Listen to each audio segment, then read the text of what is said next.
Everyone, कैसे हैं आप लोग। उम्मीद करती हूँ सभी प्यारे बच्चे स्वस्थ हो गए और मस्त हो गए। और बच्चों, आज जो ये क्लास होने वाली है, ये क्लास मैं नहीं बोलूँगी कि इम्पॉर्टेंट है, मैं नहीं बोलूँगी कि इस क्लास में जो है आपको शांति से बैठ के पढ़ना है। बस मैं आपको एक ही बात बोलूँगी, पेपर देने जा रहे हो, लॉन्ग आंसर शॉर्ट आंसर चाहिए, चाहते हो कि 70 में से 70 नंबर आए, तो इन क्वेश्चंस को देख के आना। एक बार सारे क्वेश्चंस को देख लो और सारे क्वेश्चंस को एक बार देखने के बाद जो है फिर आप पेपर देखने जाना, राइट। तो यानी कि ये क्लास एक ऐसी क्लास है जो आप पेपर देखने के पहले मिस नहीं कर सकते हैं। आप अगर चाहते हैं कि आपके 70 में से 70 नंबर आए तो ये क्लास आपके लिए है, ये क्वेश्चंस आपके लिए हैं। और अगर आपका टारगेट है बोर्ड एग्जाम में टॉप करने का तो ये क्लास बच्चों आपके लिए। तो गाइज, मैं हूं आपकी रुचि मैम और बहुत बहुत स्वागत करती हूं आप सभी का doubt net class 10th Hindi medium के इस चैनल पर। और इस चैनल पर बेटा हम आपके बोर्ड एग्जाम में टॉप करने के सपने को पूरा कराने के लिए बेटा एक मुहिम छेड़ते हैं। और बच्चों, उस मुहिम को बेटा जो है पूरा करने के लिए आपके टीचर्स जो है इस बोर्ड की मेहनत में बेटा जो है आपके साथ साथ जो है बेटा जो है जंग में कूदते हैं। और आपको बच्चों टॉप करवाने के लिए ही दिन रात यहाँ पर मशक्कत करी जा रही है। सो आप बच्चों देख सकते हैं प्लेलिस्ट में आपको जो है physics, chemistry, maths, English, biology, Hindi, सारे के सारे सब्जेक्ट बेटा जो है डिटेल में पढ़ाए जाएंगे। डिटेल में बच्चों जो है तैयारी करवाई जा रही है। और जैसा कि आप सभी का साइंस का पेपर है और साइंस के पेपर में सिर्फ और सिर्फ एक ही डाउट आता है कि हम कौन से क्वेश्चंस करके जाएं। क्योंकि बच्चों सबसे इंपॉर्टेंट चीज तो ये है कि आप जो है साइंस के पेपर में क्या नहीं कर सकते हो, आप बच्चों साइंस के पेपर में कुछ भी नहीं लिख सकते हो। तो बेटा सबसे इंपॉर्टेंट चीज ये है कि क्वेश्चंस कैसे पूछे जाते हैं, कौन से क्वेश्चंस जो है पेपर में आएंगे, इसके अलावा हमें आंसर कैसे लिखना है, आंसर कैसे लिखना है। एंड बच्चों मोस्ट इंपॉर्टेंट चीज जो सबसे ज्यादा दिक्कत देते हैं वो है शॉर्ट एंड लॉन्ग। क्योंकि फिजिक्स में न्यूमेरिकल शॉर्ट एंड लॉन्ग में आते हैं, फिजिक्स में शॉर्ट एंड लॉन्ग में बेटा जी जो है क्वेश्चंस किस तरह से पूछे जा रहे हैं, बायोलॉजी में कैसे पूछे जा रहे हैं, केमिस्ट्री में कैसे पूछे जा रहे हैं, वो आपको मिलने वाले हैं आज के इस लेक्चर में। सो गाइस, बिना एक भी टाइम जो है वेस्ट किए हुए मैं स्टार्ट करती हूँ। पर एक बार जल्दी से सब लोग क्या करेंगे, एक बार जल्दी से सब लोग जो इस क्लास को कर देंगे लाइक। और बच्चों क्लास के एंड में कॉमेंट करके जरूर बताना कि आपने कितने क्वेश्चन सॉल्व कर पाए हैं। क्योंकि बच्चों ये सारे के सारे जो क्वेश्चन हैं ये पेपर में पूछे जा चुके हैं और 101% बच्चों आपके जो है पेपर में मिलने वाले प्रश्न हैं। तो एक बार शांति से इन प्रश्नों को देखकर जरूर जाइएगा और बच्चों फिर आप देखिएगा कि आपके नंबर कैसे बेटा जो है 100 में से 100 आते हैं, राइट। तो चलिए स्टार्ट करते हैं बच्चों। तो एक एक क्वेश्चन को सॉल्व करेंगे, बहुत ध्यान से देखेंगे। तो आपके सामने आ चुका है हम जो है सबसे पहला सवाल। जैसा कि मैंने आपको बताया कि हम लोग सिर्फ और सिर्फ शॉर्ट एंड लॉन्ग क्वेश्चंस को ही कर रहे हैं। तो सबसे पहला सवाल है, प्रकाश की अपवर्तन की घटना को समझाइए। आखिरकार प्रकाश के अपवर्तन को जो है कैसे समझाया जा सकता है। बेटा जो है सेकंड क्वेश्चन पूछा गया है कि नेत्र के दीर्घ दृष्टि दोष और इसके संशोधन पर संक्षिप्त टिप्पणी लिखिए। तो बच्चों जैसा कि आप देख सकते हो बेटा ये क्वेश्चन है, 3 नंबर का बेटा प्रश्न मिलेगा। अब इसमें जो है वो मार्किंग ऐसे कर सकता है कि ये सवाल 1 नंबर का दे सकता है, ये 2 नंबर का दे सकता है। बच्चों ऐसा भी कर सकता है कि भाई ये एक बेटा जो है 1.5 नंबर सवाल दे दिया और नीचे वाला जो है 1.5 नंबर का दे दिया, राइट। तो यानी कि बच्चों ये आपके पेपर में पूछा गया सवाल, एक बार जल्दी से सॉल्व करेंगे। तो बेटा सबसे पहले बोल रहा है प्रकाश के अपवर्तन की घटना को समझाइए। तो बच्चों जैसा कि हम सभी जानते हैं आंसर नंबर 1 बेटा प्रकाश का अपवर्तन कब होगा या प्रकाश का जो अपवर्तन है वो कैसे होता है, तो हम सभी जानते हैं। तो बच्चों प्रकाश की अपवर्तन की घटना क्या है, जब प्रकाश की किरण एक माध्यम से दूसरे माध्यम में जाती है। तो जब प्रकाश की किरण एक माध्यम से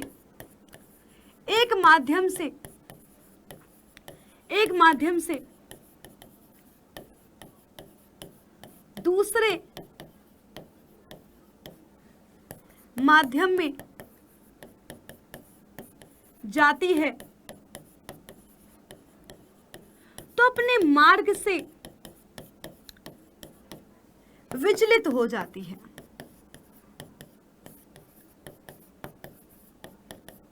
और यही जो घटना है इसे ही हम क्या कहते हैं, प्रकाश का अपवर्तन कहते हैं। अब बच्चों आपको अपवर्तन में कौन कौन सी बातें ध्यान रखनी है। सबसे पहली चीज तो ये है बेटा, अपवर्तन में हमेशा क्या होगा, हमेशा प्रकाश की किरण जो है एक माध्यम से दूसरे माध्यम में जा रही होगी, और माध्यम बदलने पर प्रकाश की चाल बदल जाती है, प्रकाश की चाल बदल जाती है। और सिर्फ इसलिए बच्चों क्या होता है, प्रकाश के अपवर्तन की घटना होती है। दूसरी बच्चों जो बात आपको ध्यान रखनी है कि प्रकाश के अपवर्तन में बेटा प्रकाश की आवृत्ति नहीं बदलती है, प्रकाश की आवृत्ति नहीं बदलती है। अब इसमें और क्या बोल रहा था, अब बच्चों इसमें हमसे जो है नहीं पूछा गया है प्रकाश के अपवर्तन के नियम, तो हम नहीं लिखेंगे। अगर हमसे प्रकाश के अपवर्तन के नियम भी पूछ जाते तो हम लिख देते, पर हमसे चूंकि नहीं पूछा गया तो हम नहीं लिखेंगे। बस हम क्या करेंगे बच्चों, हम यहाँ पर जो है प्रकाश के अपवर्तन का डायग्राम बनाएंगे। क्या करेंगे, प्रकाश के अपवर्तन का डायग्राम बनाएंगे। तो ये है बेटा जी क्या, सीमा पृष्ठ, राइट। ये क्या है बच्चों, सीमा पृष्ठ है, जो कि अपने को विभाजित कर रहा है, हमारे बेटा जो है माध्यम को विभाजित कर रहा है। ये हमने अभिलंब को बेटा दिखा दिया। ये एक हमारी प्रकाश किरण है जो आ रही है ना। ये क्या है बेटा, आपतित प्रकाश किरण है। और हम क्या दिखाएंगे, हम दिखाएंगे कि चूंकि जैसे ही माध्यम बदला वैसे ही क्या हुआ, वैसे ही जो हमारी प्रकाश किरण है वो क्या हो गई है, अपने मार्ग से विचलित हो गई है। क्या हो गई है, अपने मार्ग से विचलित हो गई है, राइट। चलिए तो बच्चों अच्छे से दिखा दो, तो आप यहाँ पर लिख सकते, नामांकित चित्र बनाना है आपको तो लिखेंगे, ये है आपका आपतन कोण I, ये है अपवर्तन कोण R, लिख सकते हो आप P Q और Q R। तो ये क्या हो गया, आपकी आपतित किरण है, और ये प्रकाश किरण कैसी है, अपवर्तित किरण है। लिख सकते हो बेटा, ये क्या है, सीमा पृष्ठ है, माध्यम नंबर 1, और ये है माध्यम नंबर 2। तो इस प्रकार से आपको चित्र जरूर बना के आना है। ये अपने दिमाग में बसा लीजिए कि आप अगर एक नंबर के अलावा कोई भी प्रश्न कर रहे हैं तो उसमें डायग्राम जरूर बनाना है, जरूर से जरूर बनाना है। अब अगला प्रश्न कह रहा था कि नेत्र के दीर्घ दृष्टि दोष को बताइए और इसके संशोधन पर संक्षिप्त टिप्पणी लिखनी है। तो बच्चों इसमें हम क्या करेंगे, बहुत ही बेटा जो है आम भाषा में लिखेंगे, यानी कि इसको बहुत ज़्यादा जो है एक्सप्लेन नहीं करना, क्योंकि भाई अपना जो है सवाल जो है वो 1-1.5 नंबर का ही है, तो उस हिसाब से आंसर लिखेंगे। तो बेटा हमसे क्या पूछा गया है, हमसे पूछा गया है दीर्घ दृष्टि दोष। तो सेकेंड क्या है, तो दूसरा वाला बोल रहा है दीर्घ दृष्टि दोष। अब दीर्घ दृष्टि दोष में हमेशा क्या होता है, तो हमें पता है कि दूर का दिखाई देता है,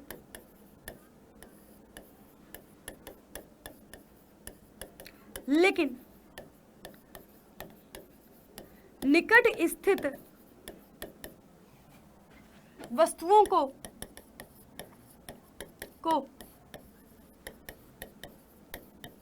देखने में दिक्कत होती है। अब इसमें किसको देखने को दिक्कत हो रही है, हमें निकट स्थित वस्तुओं को देखने में दिक्कत हो रही है। इसका मतलब क्या है बच्चों, इसका मतलब ये है कि इस दोष से पीड़ित व्यक्ति का जो निकट बिंदु है, निकट बिंदु कहाँ चला गया है, निकट बिंदु होना चाहिए 25 सेंटीमीटर पर 25 सेंटीमीटर से अधिक दूरी पर हो जाता है, अधिक दूरी पर हो जाता है।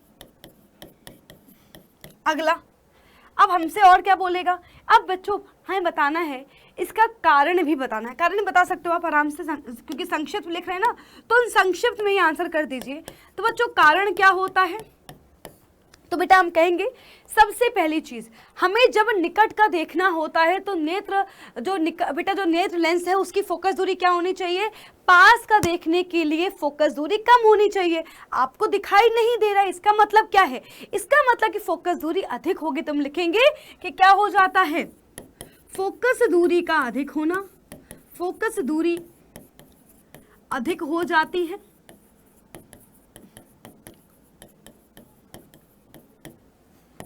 नेत्र गोलक छोटा हो जाता है, नेत्र गोलक छोटा होने के कारण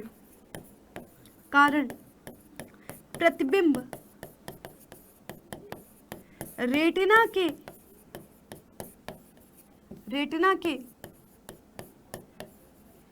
पीछे स्थित किसी बिंदु पर बनता है, रेटिना के पीछे स्थित किसी बिंदु पर बनता है,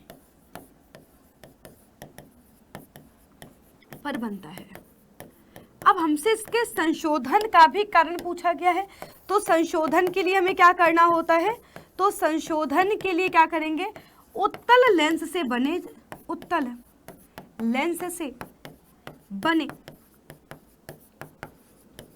चश्मे का प्रयोग करना चाहिए। तो बच्चों आप देख सकते हैं बहुत अच्छे से कि हमारे पास कितने अच्छे से हमने आंसर लिख दिया है। दीर्घ दृष्टिदोष क्या होता है, ठीक है, इसमें क्या क्या दिक्कतें आती हैं, कारण क्या है, निवारण क्या है, ठीक है। तो बच्चों इस प्रकार से आपको आंसर अच्छे से लिख करके आना है। चलिए बच्चों बढ़ते हैं अपने अगले प्रश्न पर। बहुत ही अच्छा प्रश्न है, कह रहा है उत्तल दर्पण की फोकस दूरी के लिए सूत्र लिखिए और उत्तल दर्पण के कोई 2 उपयोग लिखिए। इसी का दूसरा पार्ट बेटा एक न्यूमेरिकल दिया गया है कि भाई हमारे पास वस्तु की लंबाई दी है, 20 सेंटीमीटर फोकस दूरी के उत्तल लेंस के सामने वस्तु रखी हुई है, लेंस से वस्तु की दूरी दी हुई है, प्रतिबिंब की स्थिति और प्रकृति हमें ज्ञात करना है। तो अगेन बच्चों बहुत ही अच्छा सवाल है और ये भी बेटा 3 नंबर का ही सवाल है। 1 नंबर का सवाल ऊपर वाला है और 2 नंबर का सवाल नीचे वाला है। तो हम क्या करेंगे, बहुत अच्छे से सॉल्व करेंगे। तो बच्चों सबसे पहला है ना, उत्तर संख्या क्या है, 22 है। उत्तर संख्या 22 का बच्चों क्या है, उत्तर संख्या 22 लिख दिया आपने, है ना, और फिर लिखिए, है ना, फर्स्ट, है ना बेटा। हम लोग क्या कर रहे हैं, इसका 22 का पहला पार्ट करने वाले हैं, ठीक है। चलिए हमसे कह रहा है उत्तल दर्पण के लिए जो है फोकस दूरी के लिए सूत्र लिखिए। तो बच्चों बहुत आसान है, उत्तल दर्पण की फोकस दूरी के लिए सूत्र बोला कि आपको टेंशन नहीं लेनी। यहाँ पर आपको उत्तल दर्पण की फोकस दूरी का कहने का तात्पर्य क्या है कि हमें जो है बेटा यहाँ पर दर्पण सूत्र ही लिख देना है। समझ में आया क्या? और अगर आपको लग रहा है तो आप जो है फोकस दूरी वक्रता त्रिज्या वाला भी संबंध लिख सकते हो। बाकी बच्चों यहाँ पर कहने का मतलब क्या है इसका, बेटा उत्तल दर्पण की फोकस दूरी के लिए सूत्र लिखने का में आप कंफ्यूज मत हो जाना, हमें दर्पण सूत्र ही लिख करके आना है, ठीक है। तो लिखेंगे उत्तल दर्पण की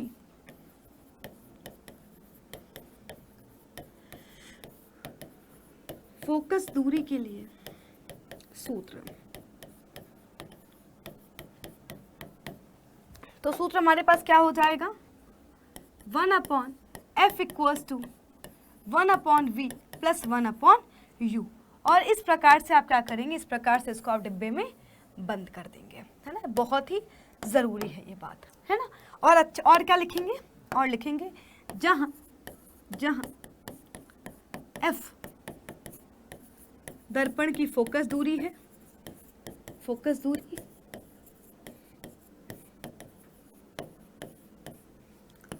v प्रतिबिंब की दूरी,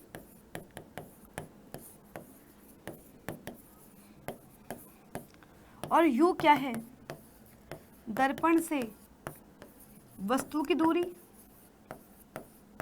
चलिए चलते हैं अगले बेटा कह रहा है कि उत्तल दर्पण के कोई 2 उपयोग लिखिए। तो बेटा उत्तल दर्पण का उपयोग भी लिख देंगे, है ना। वापस से हेडिंग लगाएंगे, उत्तल दर्पण के उपयोग, दर्पण के उपयोग। तो हमारे पास क्या है, उत्तल दर्पण के 2 उपयोग हैं। समझ में आया बेटा? सबसे पहला उपयोग क्या है? तो लिखेंगे सबसे पहला उपयोग होता है वाहनों में पश्च दृश्य दर्पण के रूप में और इसका दूसरा उपयोग क्या है? सड़कों पर लगे लैंपों में। तो आप बच्चों देख सकते हैं कि सवाल को बस लिखना आना चाहिए अच्छे से। अगर आप सवाल को बहुत अच्छे से लिख लेते हैं तो आपको कोई जो है ऐसा नहीं है कि आपके नंबर काटने के लिए बैठा है, सब आपको नंबर देने के लिए ही बैठे। इस बात को आपको दिमाग लगाना है कि बस मैं इतना अच्छे से लिख दूं कि उसके पास काटने के लिए कोई मौका ही ना हो, है ना। चलिए पहला पार्ट हो गया, अब और नहीं लिखना इसमें दूसरा। चलिए तो बच्चों सेकंड वाला बोल रहा है, सेकंड पार्ट 2 सेंटीमीटर लंबी वस्तु है। बच्चों सेकंड पार्ट लिखेंगे तो बेटा सेकंड पार्ट में क्या है? जितने पहली चीज, जब भी आपको न्यूमेरिकल दिया जाता है तो सबसे पहले हम लिखते हैं कि हमें प्रश्न में क्या क्या दिया गया है। तो पहचानिए क्या बोल रहा है?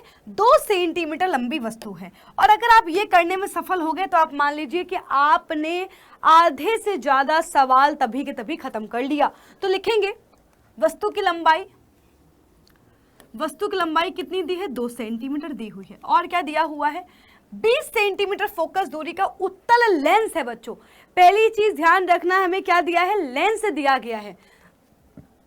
फोकस दूरी अभी भी धनात्मक ही होगी क्योंकि उत्तल लेंस है ना।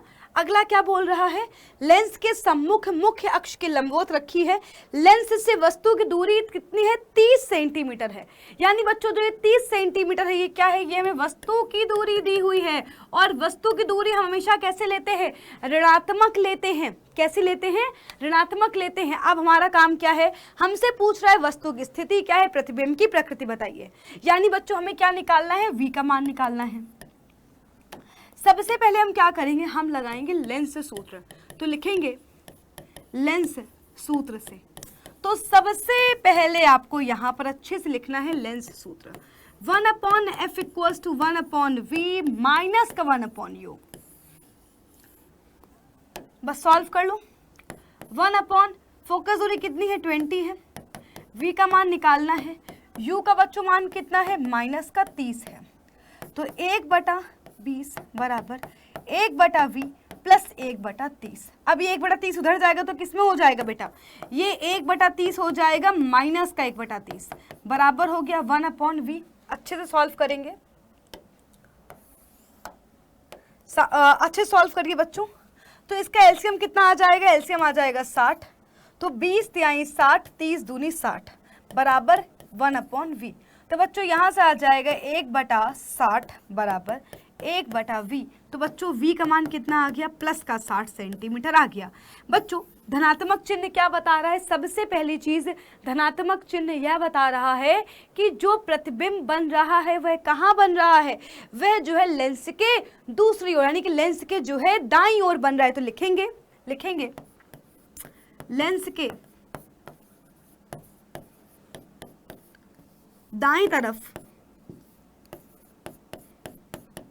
दाएं तरफ 60 सेंटीमीटर दूरी पर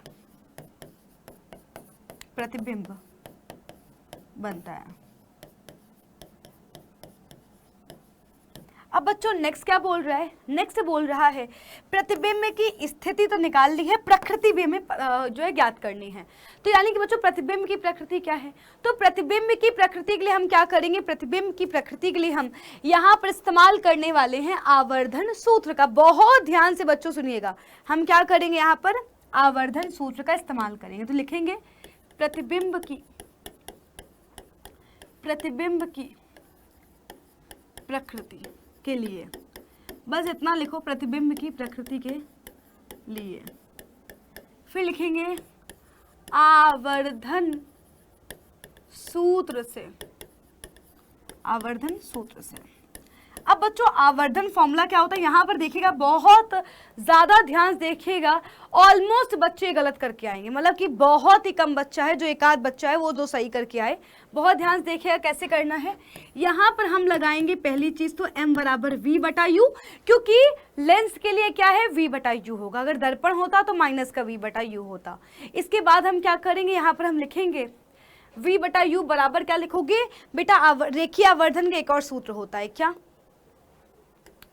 बेटा जी, ध्यान सुनिएगा, प्रतिबिंब की लंबाई बटे वस्तु की लंबाई। यानी बच्चों हमें क्या ज्ञात करना है, प्रतिबिंब की लंबाई तो ज्ञात करनी है ना, तो लिखेंगे l डैश बराबर क्या हो जाएगा, तो यहाँ से l डैश बराबर हो जाएगा v बटा u इंटू l हो जाएगा, राइट बेटा। v का मान कितना है, तो अपने पास है 60। बच्चों u का मान कितना है, बहुत ध्यान से देखिए, तुम्हें दिया हुआ है माइनस का 30 दिया हुआ है। वस्तु की लंबाई कितनी दी है बेटा, 2 सेंटीमीटर, तो यहाँ से काट दो तो 3 दूना 6, और यहाँ से आप देख सकते हो l डैश बराबर कितना आ गया, माइनस का 4 सेंटीमीटर आ गया। तो सबसे पहली चीज आपको क्या दिख रहा है कि प्रतिबिंब की लंबाई माइनस का 4 सेंटीमीटर है। वस्तु की लंबाई अगर जो है 2 सेंटीमीटर है, प्रतिबिंब की लंबाई माइनस का 4, इसका मतलब क्या है कि प्रतिबिंब वस्तु से बड़ा बना है। दूसरी चीज क्या बोल रहा है बेटा, जो है प्रतिबिंब की जो लंबाई वो कैसी है, निगेटिव है। ऋण चिन्ह हमें क्या बताता है, ऋण चिन्ह हमें वस्तु प्रतिबिंब की बेटा वास्तविक प्रकृति को बताता है। तो हम क्या लिखेंगे, हम लिखेंगे कि प्रतिबिंब, हम कहेंगे प्रतिबिंब वस्तु से बड़ा, वस्तु से बड़ा वास्तविक तथा उल्टा प्राप्त होता है, उल्टा प्राप्त होता है। तो आप बच्चों देख सकते हैं कि हमने किस प्रकार से आंसर लिखा हुआ है, और ऐसे ही प्रश्न बच्चों बोर्ड एग्जाम में पूछे जाते हैं। तो कुछ नहीं करना है, बस आपको सबसे पहली चीज पहचाननी है कि दर्पण है कि जो है लेंस है, या फिर तो आपको जो है बेटा जी फोकस दूरी निकालनी होगी, या फिर जो है वी निकालना होगा। लेंस सूत्र या दर्पण सूत्र लगाइए, चिन्हों को बहुत ध्यान से देखिएगा। इसके बाद आपने इसको हल किया, हल करने के बाद आप क्या करेंगे, इसके बाद हम क्या करेंगे, आवर्धन का सूत्र लगा करके प्रतिबिंब की प्रकृति को बता देंगे। अब चूंकि यहाँ पर हमें वस्तु की लंबाई दे रखी थी, इसलिए हमने क्या करा, प्रतिबिंब की लंबाई को निकाला, और अगर हमें वस्तु की लंबाई नहीं दी होती तो हम सीधा जो है आवर्धन के फॉर्मूले से प्रतिबिंब की प्रकृति बता देते। तो बच्चों आपको इस प्रकार से प्रश्न सॉल्व करना है, और सबसे ज्यादा बोर्ड पूछे गए सवाल बेटा आप देख सकते हो पिछले साल का ही पेपर है ना। चलिए बच्चों चलते हैं अपने अगले प्रश्न की ओर, और देखिए कितना प्यारा सवाल है, कितना बढ़िया सवाल है। और बच्चों आप पाएंगे कि आप में से आधे से ज्यादा बच्चों के पेपर में यह सवाल छपा हुआ मिलने वाला है। और बेटा आपने अगर इस क्लास को देखा है तो ये मान लीजिए कि यह क्वेश्चन है ना आपके पेपर मिलने वाला है, और आप इसका बिल्कुल सही आंसर लिख करके आने वाले हैं। तो बच्चों बहुत ध्यान से सुनिएगा। सबसे पहला कह रहा है किसी चुंबकीय क्षेत्र में धारावाही चालक पर लगने वाला जो बल है वह किन किन कारकों पर निर्भर करता है। सेकंड, चुंबक और धारावाही परिनालिका में अंतर स्पष्ट करिए। बहुत ही अच्छा सवाल है बेटा, तो लिखेंगे उत्तर संख्या 23 का बच्चों सबसे पहला, ठीक है, सबसे पहला पार्ट है। क्या बोल रहा है, चुंबकीय क्षेत्र में धारावाही जो है चालक पर लगने वाला बल। तो बच्चों अच्छे से लिखेंगे चुंबकीय क्षेत्र में, चुंबकीय क्षेत्र में किसी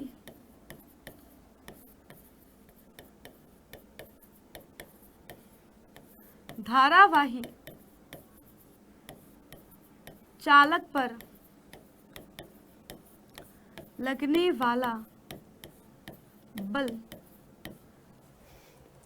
निम्न कारकों पर निर्भर करता है, निम्न कारकों पर निर्भर करता है,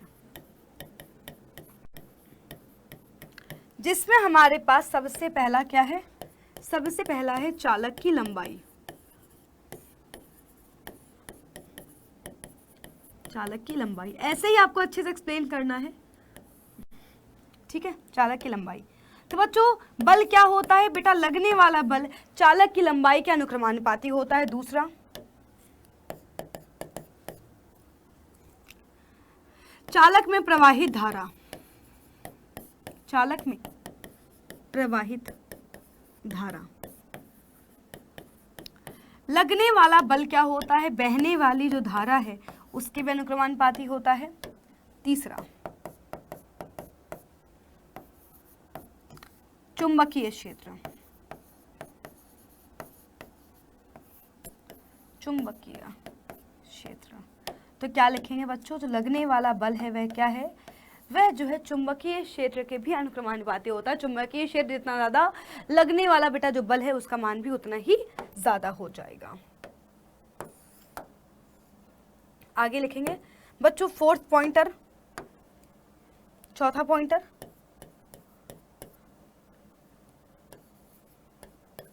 चुंबकीय क्षेत्र तथा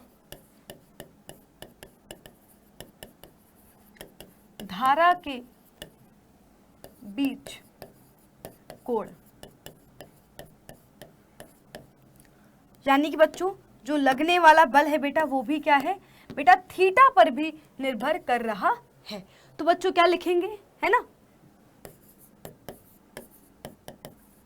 तो बच्चों इस प्रकार से लिखेंगे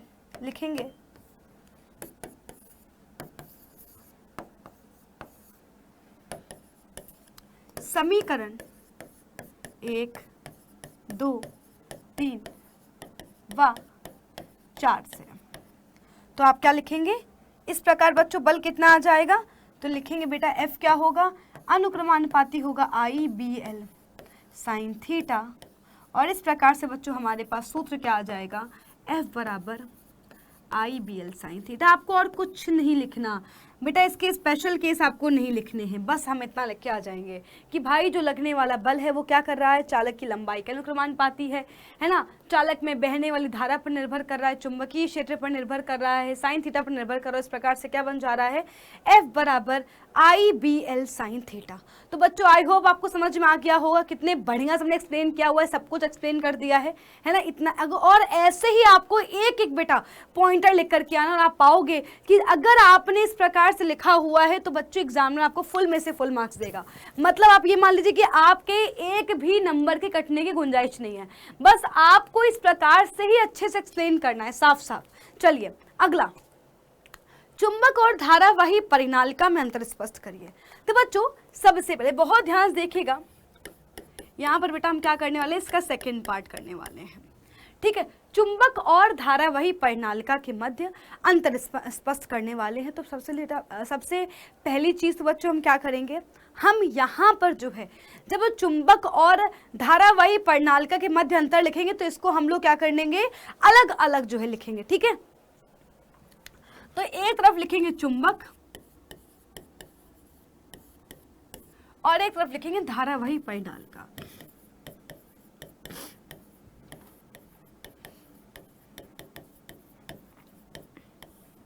धारावाही परिनालिका।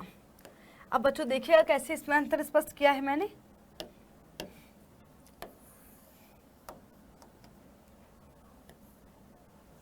सबसे पहला पॉइंटर बच्चों, सबसे पहला पॉइंटर लिखेंगे चुंबक के चारों ओर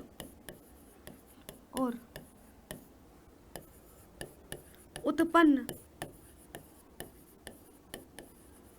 चुंबकीय क्षेत्र स्थायी होता है। बच्चों कैसा स्थायी है, अगर हम चुंबक को कभी जमीन में गाड़ देंगे और 30 साल बाद, 50 साल बाद, 100 साल बाद अगर उसको खोदेंगे तब भी उसमें चुंबकत्व का गुण रहेगा।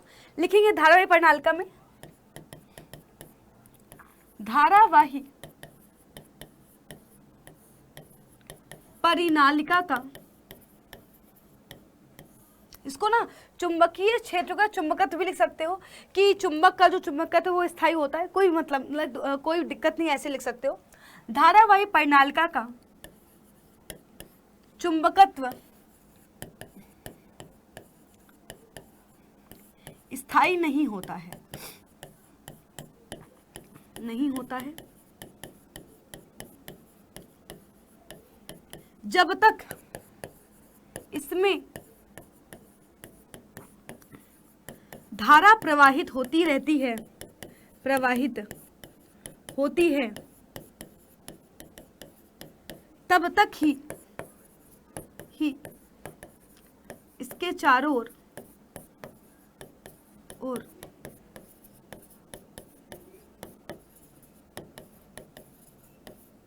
चुंबकीय क्षेत्र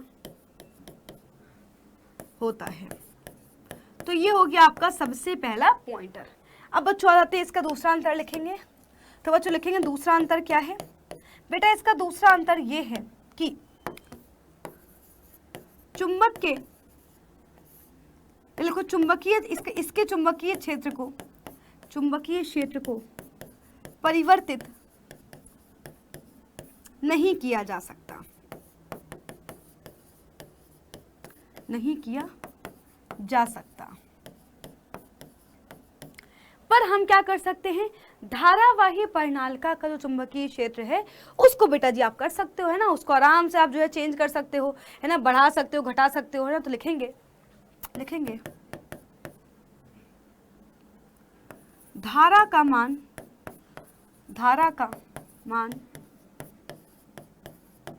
बढ़ाकर एवं घटाकर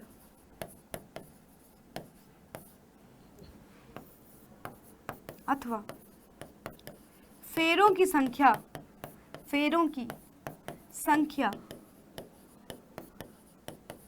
परिवर्तित करके चुंबकीय क्षेत्र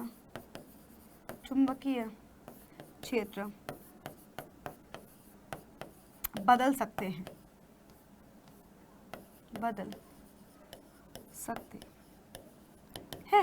आगे बच्चों बात करेंगे बेटा इसका क्या है, बच्चों जो है इसमें एक और पॉइंटर आप लिख सकते हो, है ना, इसका थर्ड पॉइंटर बेटा आप लिख सकते हो।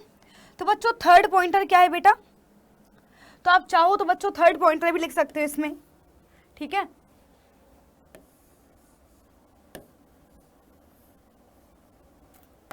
लिख लो इसमें एक और थर्ड पॉइंटर लिख लो, तीसरा पॉइंटर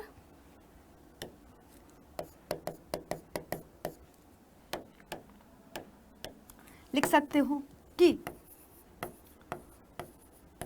इसमें प्रबल चुंबकीय क्षेत्र नहीं होता है, प्रबल चुंबकीय क्षेत्र नहीं होता है। और आप क्या लिखोगे, लिखेंगे कि इसमें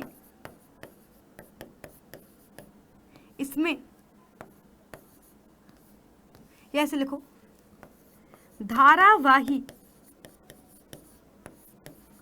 परिनालिका के गर्भ में नरम लोहा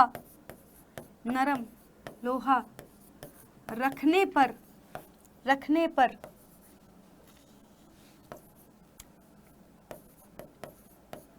प्रबल विद्युत चुंबक बनाया जा सकता है, प्रबल विद्युत चुंबक बनाया जा सकता है। तो बच्चों इस प्रकार से आपको आंसर लिखना है। तो आप खुद सोच लीजिए कि आपने जब इस प्रश्न को देखा था तो आपने क्या सोचा था आंसर लिखने का, और आप देख लो कि मैंने आपको किस प्रकार से आंसर लिखवाया, और इस प्रकार से ही आपको आंसर लेकर के आना है। तो बच्चों प्रश्न बेटा ये लिमिटेड है ना, आपके पास फिजिक्स में 4 चैप्टर हैं बेटा, चारों चैप्टर से प्रश्न बिल्कुल लिमिटेड हैं, लेकिन ये आपके ऊपर निर्भर करता है कि आप आंसर को किस प्रकार से लिख करके आ रहे हैं। चलिए आगे बढ़ते हैं बच्चों, बहुत ही अच्छा सवाल है ना। और बेटा आप देख लीजिए लॉन्ग आंसर पूछा गया सवाल है। तो सवाल बच्चों कह रहा है हमारे पास धारावाही चालक से संबद्ध चुंबकीय क्षेत्र की दिशा ज्ञात करने के लिए दक्षिण हस्त अंगुष्ठ नियम लिखिए और सीधे धारावाही चालक के द्वारा उत्पन्न चुंबकीय रेखाओं को भी दर्शाइए। यहाँ पर बेटा हमें करना क्या है, हमें ए और बी के बीच का तुल्य प्रतिरोध जो है ज्ञात करना है और 5 ओम प्रतिरोध के सिरों के बीच का विभवांतर भी हमें जो है गणना करनी है। तो बहुत ज्यादा आसान है ना, और बच्चों अच्छे से सॉल्व करेंगे, है ना। लॉन्ग आंसर का सवाल तो लिखेंगे। उत्तर संख्या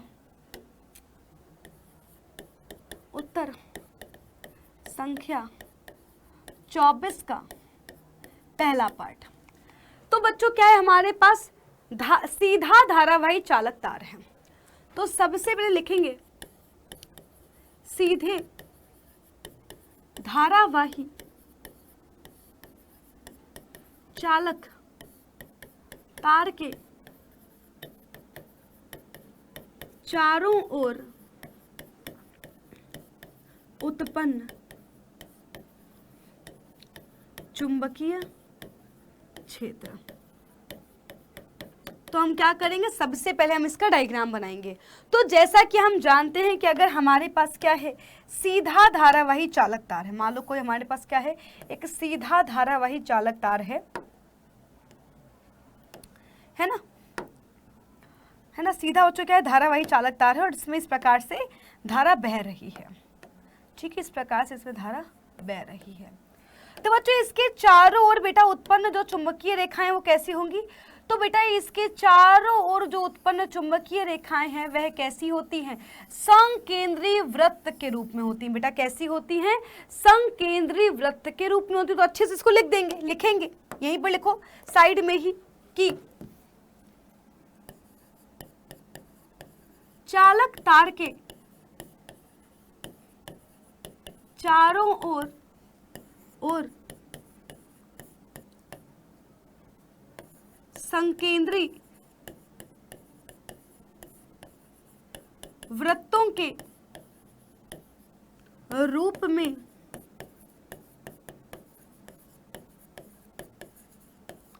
चुंबकीय रेखाएं प्राप्त होती हैं। अभी हमारा यह प्रश्न बेटा कंप्लीट नहीं हुआ है। अब ध्यान से देखिए, इसमें कह रहा है इसके चारों ओर उत्पन्न जो चुंबकीय क्षेत्र उसको ज्ञात करने के लिए हमें जो है दक्षिण हस्त अंगुष्ठ नियम लिखना पड़ेगा। तो बच्चों उसको अच्छे से हम लिखेंगे, हेडिंग यहाँ पे लिखेंगे दक्षिण हस्त अंगुष्ठ नियम, दक्षिण हस्त अंगुष्ठ नियम।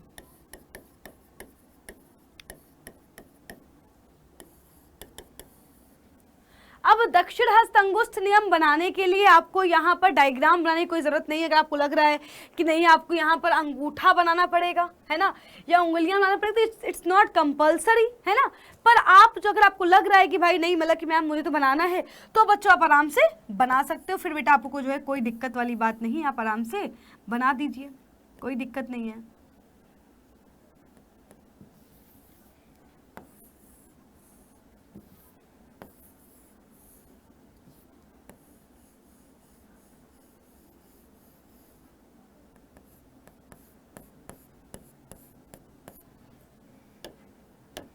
और ये अब क्या करेंगे, बीच में रख देंगे चालक तार।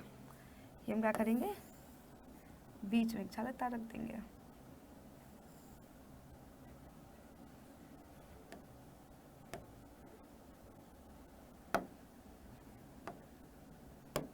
तो ये चालक तार में क्या हो रहा है, हमने इस चालक में क्या हो रही है बेटा, धारा प्रवाहित हो रही है ना।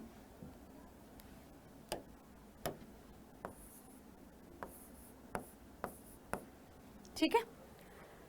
सो गाइज मान लो हमने क्या करा है, धारा जो है आगे की ओर ऊपर की ओर प्रवाहित हो रही है। धारा क्या हो रही है, ऊपर की ओर प्रवाहित हो रही है। ठीक है। तो बच्चों दक्षिण हस्त अंगुष्ठ नियम क्या होता है, तो लिखेंगे कि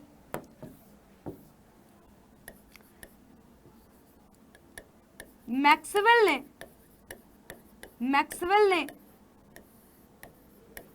ने दक्षिण हस्त अंगुष्ठ नियम की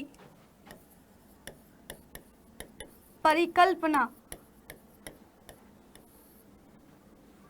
किसी सीधे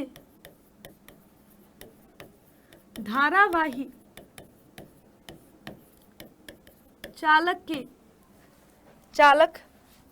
के चारों ओर उत्पन्न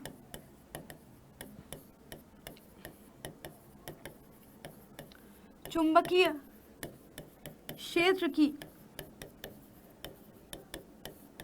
दिशा ज्ञात करने के लिए दिया था। अब बच्चों हम देखेंगे, अब हम अच्छे से नियम लिखेंगे। बच्चों हमारा नियम क्या है तो लिखेंगे इस नियमानुसार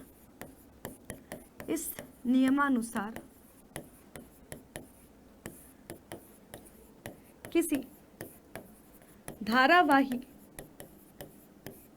सीधे चालक को दाएं हाथ से इस प्रकार पकड़ा जाता है कि अंगूठा धारा की दिशा में हो तो लिपटी हुई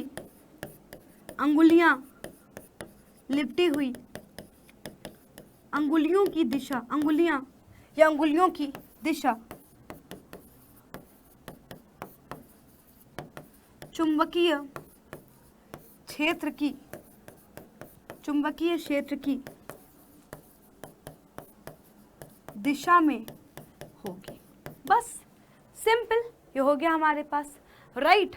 अब हमें करना क्या है, अपना अगला सवाल सॉल्व कर लेना। तो बच्चों आप देख सकते हो कितने अच्छे से एक्सप्लेन किया हुआ, राइट है ना। पहले हमने डायग्राम बनाया, इसके बाद बच्चों हमने इसको एक एक्सप्लेन किया हुआ है। आप जो है डायग्राम को बनाने के बाद वापस थोड़ा स्पेस छोड़ दें तो लंबा आपका आंसर दिखेगा। अगला बोल रहा था बच्चों, अगला है हमें बेटा करना है इस परिपथ में जो है ए और बी के बीच में करना है तुल्य प्रतिरोध। मैं यहीं पर करके दिखा देती हूँ, इतने में सॉल्व हो जाएगा ये। तो बच्चों सबसे पहले चीज देखो, ये 4 और बेटा 4 किसमें समांतर क्रम में है, तो इनका तुल्य प्रतिरोध कितना आ जाएगा। बच्चों मैं डायरेक्टली सॉल्व कर रही हूँ यहाँ पर, ध्यान से देखना बेटा ये कैसे आ जाएगा। तो आप देख सकते हो बच्चों, पहले 4 और 4 को सॉल्व करो। बेटा ये कैसे है बेटा, ये जो है समांतर क्रम है, तो 1 + 4 बेटा इसका आर तुल्य कितना आ जाएगा। तो आप कहोगे मैम इनका जो आर तुल्य है बेटा, इसका आर तुल्य कितना आ जाएगा, तो ये आ जाएगा बेटा जी 2, है ना। तो इसको सॉल्व करने पे कितना निकल के आया, इसको सॉल्व करने पर बेटा जी 2 ओम निकल के आया। सेम बच्चों 10 और 10 ओम है, इसको भी सॉल्व कर लो, है ना। 10 और 10 वालों को भी सॉल्व कर लो। 1/10 + 1/10 बराबर 1/r आर तुल्य। तो बेटा एलसीएम कितना आ जाएगा 10, 1 + 1 बराबर 1/r आर तुल्य 2/10, यानी बच्चों कितना आ जाएगा, तो आ जाएगा 2 × 5 = 10, यानी बेटा आर तुल्य यहाँ पे कितना आ जाएगा, तो आर तुल्य बराबर आ जाएगा 5 ओम। अब आप देखो ध्यान से, हमारे पास क्या आ गया, इसको हल करने पर 2 ओम आ गया, इसको हल करने बेटा कितना आ गया 5 ओम आ गया। अब बेटा आराम से सॉल्व कर लो, देखो ध्यान से, तो कितना है अब 2, 5, 5 बेटा ये किसमें होंगे, ये बेटा जी आपके हो जाएंगे किसमें बच्चों, ये 2, 5, 5 किसमें हो जाएंगे, ये 2, 5, 5 हो जाएंगे। बेटा हम सर्किट को वापस से बनाएंगे तो क्या हो जाएगा, नया सर्किट बनेगा इस प्रकार से 2 ओम, 5 ओम और 5 ओम। और क्या था, और हमारे सर्किट में बच्चों एक जो है 6 वोल्ट की बैटरी भी थी, 6 वोल्ट की बैटरी भी थी, है ना। अब आप देख सकते हो, तो अब बेटा इस पूरे सर्किट का ए और बी का तुल्य प्रतिरोध कितना आ जाएगा, तो सिरे ए तथा बी का तुल्य प्रतिरोध। अब बच्चों ये कैसे जुड़े हुए हैं, देखो ध्यान से, तो आप देख सकते हो कि ये सभी जुड़े हुए हैं श्रेणी क्रम में। तो इनका आर तुल्य कितना आ जाएगा बेटा, सबको जोड़ दो तो 2 + 5 + 5 बेटा कितना आ गया 5, 5, 10, 2, 12 ओम। अब हमसे बोल रहा था कि 5 ओम के मध्य जो है विभवांतर पता करो। तो जैसा कि आप सभी बहुत अच्छे से जानते हैं कि श्रेणी क्रम में क्या होगा, प्रत्येक जो है प्रतिरोध का विभवांतर अलग होता है, पर परिपथ में बहने वाली धारा समान होती है। तो पहले हम क्या करेंगे, पूरे परिपथ में बहने वाली धारा निकालेंगे। तो लिखेंगे परिपथ में बहने वाली कुल धारा, परिपथ में बहने वाली धारा I। तो ये कैसे ज्ञात करेंगे? ओम के नियम से। ओम के नियम से। तो ओम का नियम क्या कहता है? तो ये कहता है V बराबर I इंटू आर। तो I बराबर बच्चों कितना आ जाएगा? तो आप लिखेंगे I बराबर V बटा आर। बेटा सर्किट का टोटल विभवांतर कितना है? 6 है। प्रतिरोध कितना है? 12। तो 6 कम 6, 6 दूनी 12, यानी कि परिपथ में बहने वाली धारा कितनी हो जाएगी? 0.5 एम्पियर। कितना आ जाएगा? तो बच्चों परिपथ में 0.5 एम्पियर की धारा बह रही होगी। तो अब लिख लेंगे 5 ओम सिरों के मध्य विभवांतर कितना हो जाएगा?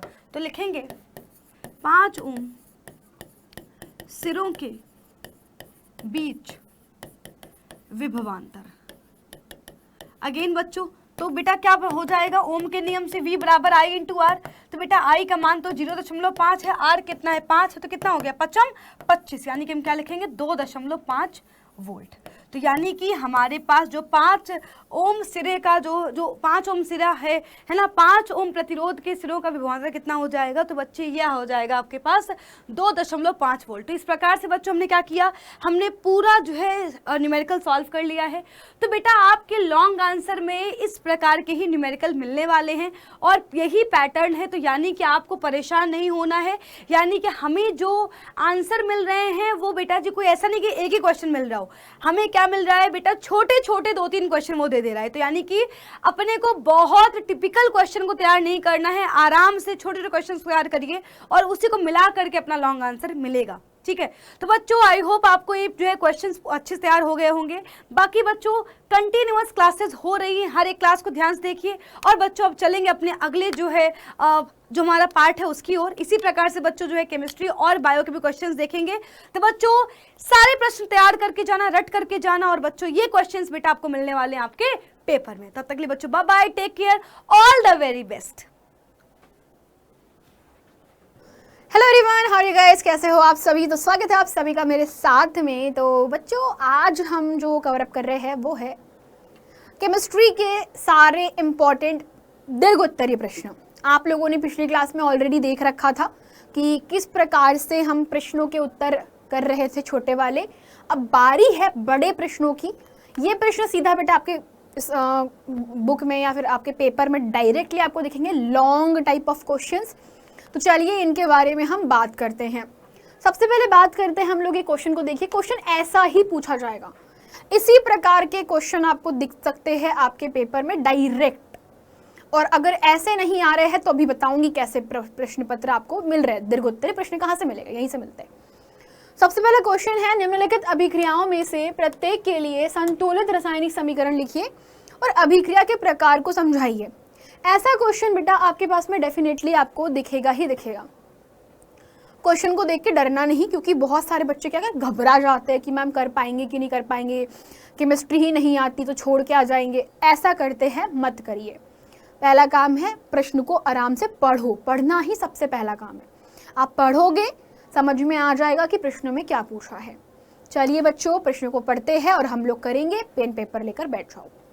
पहला क्वेश्चन है कि जब आप लोगों ने 773 केल्विन ताप पर एक उत्प्रेरक की उपस्थिति में नाइट्रोजन गैस और हाइड्रोजन गैस से अभिक्रिया करके अमोनिया गैस दी है।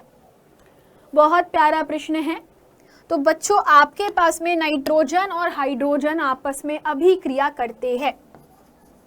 तो पहले वाले का उत्तर हम लोग यहाँ पर लिख रहे हैं। उत्तर क्या लिखोगे कि आपके पास में नाइट्रोजन गैस और हाइड्रोजन गैस अभिक्रिया कर रही है। अतः हम सभी जानते हैं कि नाइट्रोजन गैस को हम लिखते हैं N2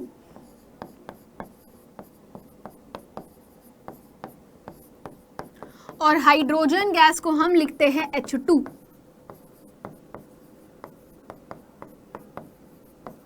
इन दोनों ने अभिक्रिया करी है ना, और हमें क्या दे रहा है? अमोनिया गैस दे रहा है, मतलब NH3। बेटा अमोनिया को लिखते हैं NH3 गैस। अवस्था लिख देंगे गैस। हाइड्रोजन भी गैस ही होती है, नाइट्रोजन भी गैस ही होती है। शर्त क्या है, 373 केल्विन ताप पे हमने गर्म किया, और नीचे लिखिएगा उत्प्रेरक की उपस्थिति में, है ना, जिसके लिए बोला गया है उसको हम लिख लेंगे। अब संतुलित भी करना है, क्योंकि प्रश्न में कहा है संतुलित करके लिखो। 2 नाइट्रोजन है यहाँ पर 1 ही है, तो हम गुना कर देंगे 2 से। फिर हाइड्रोजन की संख्या कितनी है, 6 हो गई है। देखिए 3 गुना 2, 3 दुना 6, कितना हो गया आपके पास में, यहाँ पे 3 का मल्टीप्लाई कर दीजिए, संतुलित समीकरण। अभिक्रिया का प्रकार क्या है बेटा,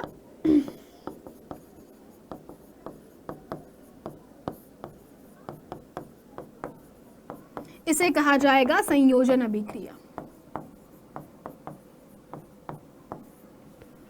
है ना।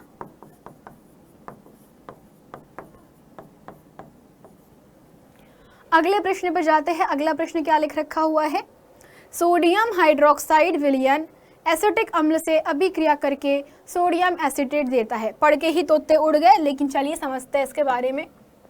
तो बच्चों, अगर कोई ऐसा क्वेश्चन है जहां पर आपको लगता है कि आपको नहीं आता, तो ऐसा मत सोचिए। ये सारे प्रश्न हमने किए हैं।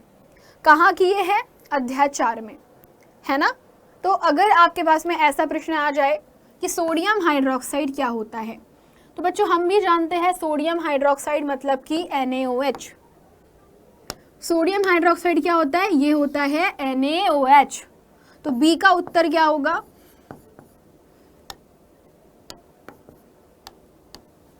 आप लिखोगे सोडियम हाइड्रोक्साइड की अभिक्रिया हो रही है किसके साथ में, लिख लो। अगर आपको ऐसा लगता है कि आपको समझ नहीं आता है, तो आप ऐसा लिख लो कि सोडियम का हाइड्रोक्साइड है ना, और इसने अभिक्रिया करी है एसिटिक अम्ल के साथ में।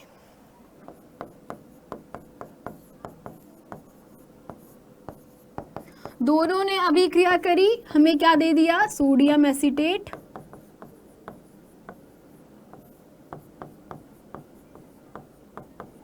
प्लस पानी यानी जल। ये हमारे पास अभिक्रिया हुई है। अब बच्चों हमें क्या करना है, संतुलित रासायनिक समीकरण और अभिक्रिया का प्रकार लिखना है।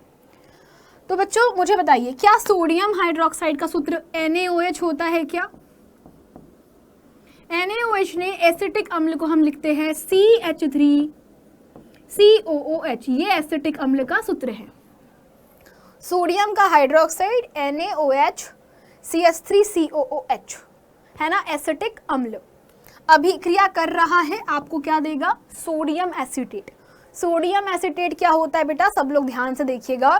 तो हमारे पास में ये वाला हाइड्रोक्साइड और यहाँ से ये वाला हाइड्रोजन निकल गया, और इन्होंने जल बना दिया, पानी का निर्माण कर दिया, H2O बना दिया, है ना। देखो सोडियम का होता है धन आवेश, हाइड्रोक्साइड का होता है ऋण आवेश।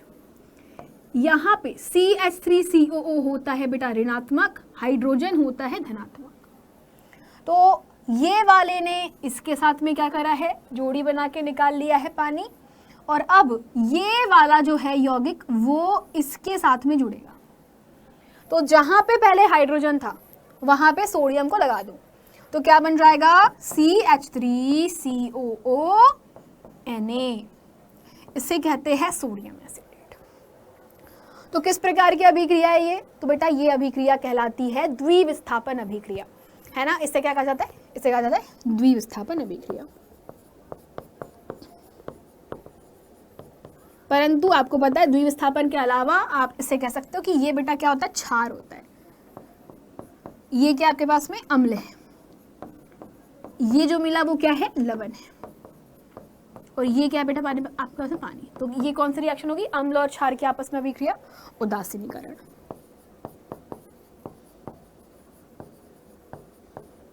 इसे क्या कहते हैं, उदासीनीकरण अभिक्रिया कहते हैं। इसके अलावा यहाँ पे उत्पाद में ढेर सारी आपको ऊष्मा भी मिलती है बेटा, और ये संतुलित रासायनिक समीकरण है, अतः हमें संतुलित करने की आवश्यकता नहीं है। ढेर सारी क्या मिलेगी, ऊष्मा मिलेगी, अतः यह ऊष्माक्षेपी अभिक्रिया के नाम से भी जानी जाती है।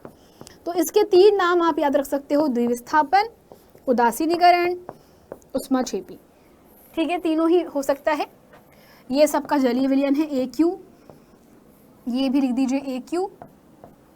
ये भी आपको जल में मिलता है बेटा AQ, और ये भी पानी होता है तो लिक्विड। ठीक है, ओके। आगे बढ़ते हैं, अगला क्वेश्चन।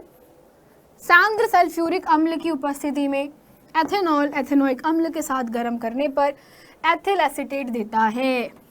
ये कौन सी अभिक्रिया हुई? चलिए सी पे बात करते हैं।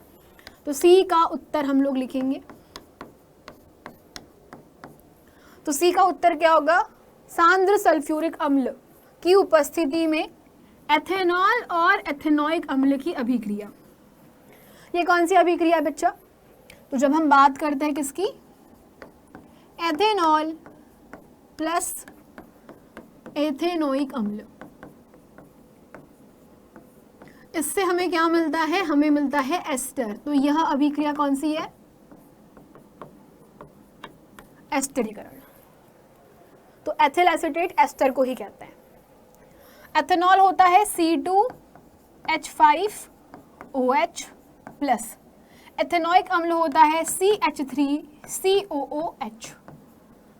सांद्र सल्फ्यूरिक अम्ल की उपस्थिति में आप लिखिएगा, सांद्र H2SO4 की उपस्थिति में जब आप गर्म करते हो तो आपको बेटा क्या ध्यान रखना है यहाँ पर कि हमारे पास में जो CH3COO है ना, वापस देखो पानी निकलेगा तो पानी निकालोगे कहाँ से? देखो ये वाला हाइड्रोजन, ये वाला हाइड्रोक्सी आयन आपस में जुड़ करके पानी निकाल लेगा।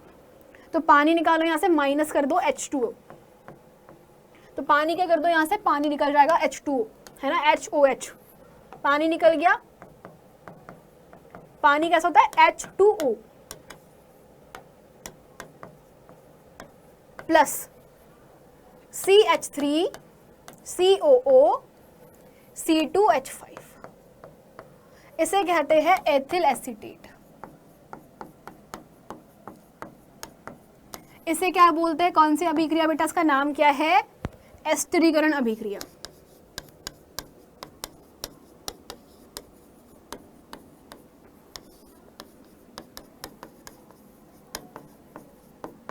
यही आपका सही जवाब होगा।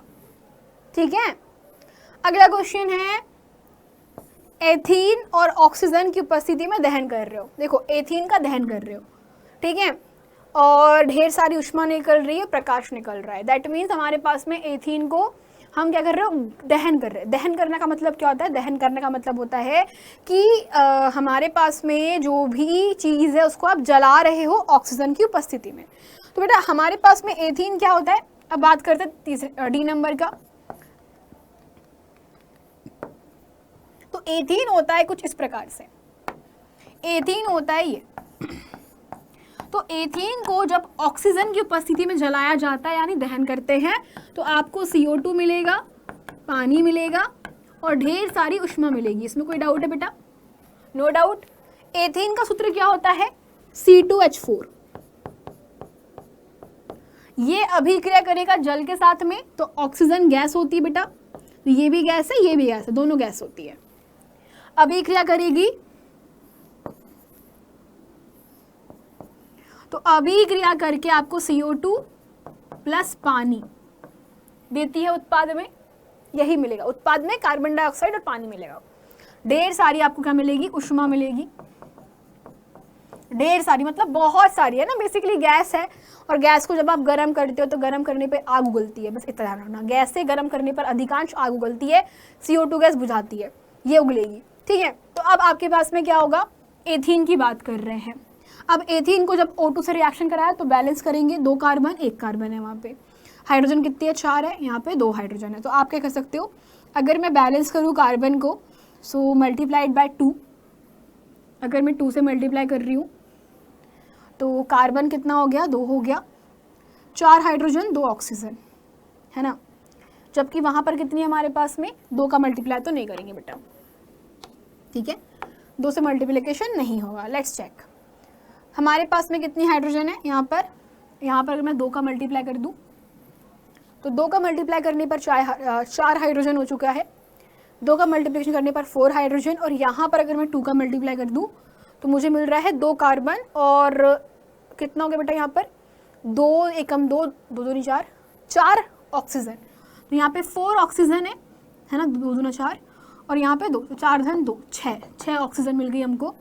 अतः मैं क्या करूँगी, यहाँ पे 3 का मल्टीप्लाई कर दूँगी।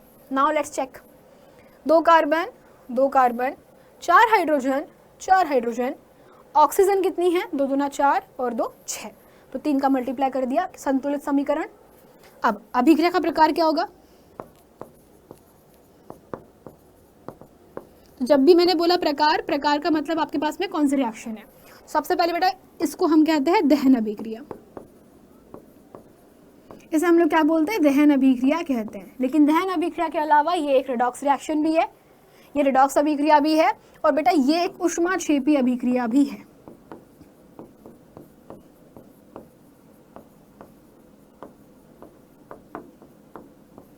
ये एक प्रकार की ऊष्माक्षेपी अभिक्रिया भी है, क्योंकि ढेर सारी ऊष्मा बाहर निकल रही है।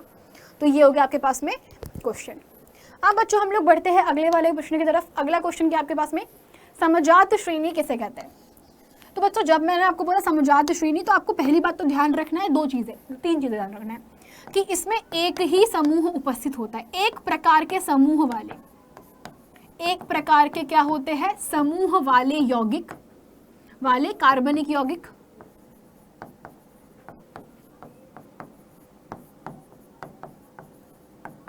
ठीक है, तो एक ही समूह वाले कार्बनिक यौगिक। दूसरी चीज आपको ध्यान रखनी है वो ये होता है कि इनके 2 क्रमागत है ना सदस्यों के मध्य में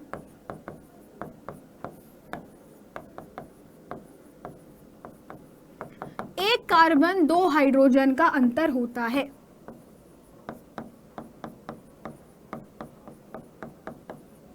ये ध्यान रखना है। तीसरी चीज आपको ध्यान रखनी है कि इनके सेम चीज, इनके आप लिखना, पूरा लिखना है ना, इनके 2 क्रमागत सदस्यों के बीच में 14 U अनुभार का अंतर होता है। 14 U अनुभार का अंतर होता है।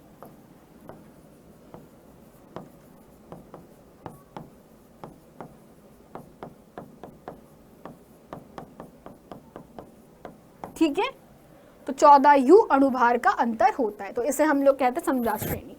उदाहरण के लिए चलिए, उदाहरण के लिए हम बात करते हैं किनकी, एल्केन्स की।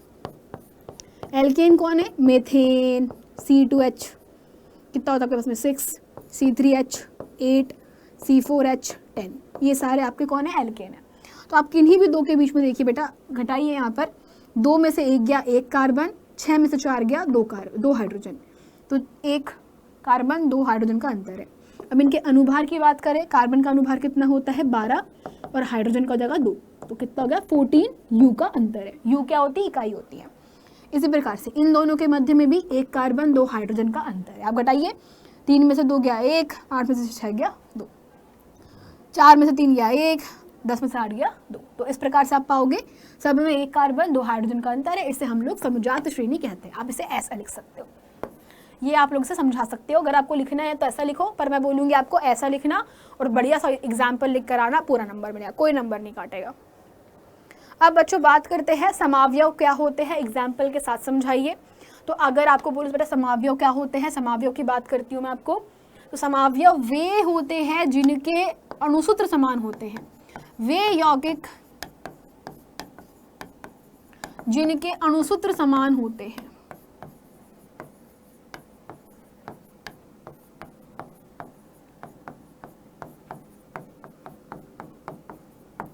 परंतु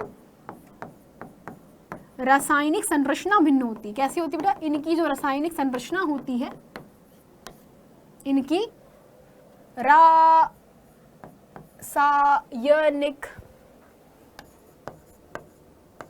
संरचना भिन्न होती है।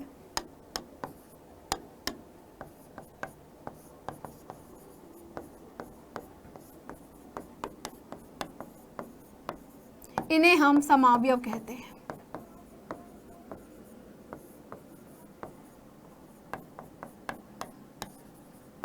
ठीक है, तो वे यौगिक, वे कार्बनिक यौगिक जिनके अणुसूत्र समान होते हैं परंतु रासायनिक संरचना भिन्न होती है, समावयव कहलाते हैं। अब बात करते हैं उदाहरण। तो बेटा आपसे क्वेश्चन पूछ सकता है कि ब्यूटेन के समावयव बनाइए, ब्यूटेन के, पेंटेन के, है ना, या हेक्सेन के समावयव लिखो। आपसे ऐसा बोलेगा तो आपको बनाना है समावयव, ठीक है। आपको जितने समावयव रटना मत, ये रटोगे तो फिर गलती होगी। ब्यूटेन पेंटेन के समावयव रट नहीं सकते, पर मैं आपको सिखा सकती हूँ कैसे। तो आपके पास में उदाहरण के लिए आप लिखोगे ब्यूटेन। तो ब्यूटेन क्या होता है? C4H10, C4H10 ब्यूटेन होता है। तो ब्यूटेन के दो समावयव होते हैं, ब्यूटेन के दो समावयव होते हैं। पहला समावयव आप बनाओगे तो बेटा जो पहली संरचना होती है, आप इसे जब बनाओगे तो ऐसे बनाओगे। तो ब्यूटेन की पहली संरचना कैसे मिलेगी आपको? इस प्रकार से, जहाँ पे आप 1 2 3 4 कार्बन को एक के पीछे एक लगा रहे हो, और कार्बन कार्बन कार्बन, और दूसरा कैसे मिलेगा?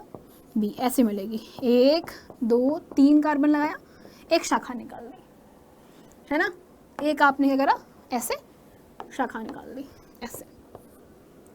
बाकी सबके ऊपर क्या करोगे? हाइड्रोजन जोड़ दो, hydrogen hydrogen hydrogen hydrogen hydrogen hydrogen hydrogen hydrogen, H H H H H H H H H H H H H H H H H H H, है ना। तो आप देखोगे इनमें भी 4 कार्बन 10 हाइड्रोजन है, इसमें भी 4 कार्बन 10 हाइड्रोजन है। आप कैलकुलेट कर सकते हो, गिन सकते हो, ठीक है। इसका नाम क्या होता है? इसे हम लोग बोलते हैं एन ब्यूटेन। इसका नाम होता है एन ब्यूटेन, इसे बोलते हैं आइसोब्यूटेन। एक शाखा निकले तो उसे बोल दोगे आइसोब्यूटेन, ठीक है। अब आपका होमवर्क क्वेश्चन, बेटा होमवर्क नहीं, अगर आप लोग देखो पेंटेन का कोशिश करो। पेंटेन के 3 होते हैं, पेंटेन के 3 समावयव होते हैं। मैं बता देती हूँ कैसे। एक तो 1 2 3 4 5 कार्बन बना देना। पेंटेन के 3 होते हैं, 5 कार्बन बना दोगे ऐसे। फिर क्या करोगे? 1 2 3 4, फिर एक शाखा निकालोगे, फिर 2 शाखा निकालोगे। तो 1 2 3 ऊपर नीचे, कितनी होगी? 1 2 3 होगी। अब बाकी जगह पे हाइड्रोजन जोड़ देना। एक कार्बन के 4 हाथ होते हैं, चौथे मतलब हर की संयोजकता पूरी करके आप क्या कर देना? हाइड्रोजन लगा देना, ठीक है। ऐसे करके आप पेंटेन बनाओगे, और फिर हेक्सेन का भी सिमिलर बनाओगे। हेक्सेन के ज़्यादा रहेंगे, है ना। अगला क्वेश्चन है, मिशेल की अवधारणा के आधार पर साबुन की प्रक्रिया को समझाइए। तो जब मिशेल की बात की जा रही है तो बेटा सबसे पहली चीज़ आपको ध्यान रखना है, मिशेल की संरचना भी आपको बनानी पड़ेगी और साबुन से सफाई भी समझानी पड़ेगी। तो सबसे पहले जब भी मिशेल आएगा तो आपको पहले साबुन बताना पड़ेगा। सबसे पहला काम होगा साबुन बताओ, है ना। सबसे पहला काम होगा आपके पास में उत्तर में साबुन को समझाइए, है ना। तो साबुन कैसा होता है? साबुन के बारे में हम बात करेंगे। तो साबुन एक लंबी हाइड्रोकार्बन की श्रृंखला वाले, ये रट लेना बेटा, साबुन एक लंबी हाइड्रोकार्बन की श्रृंखला वाले कार्बोक्सिलिक अम्ल के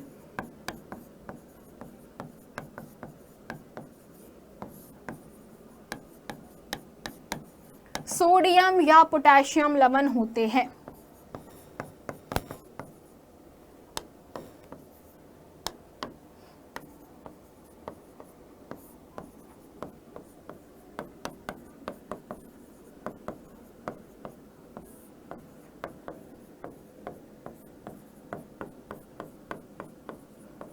ठीक है।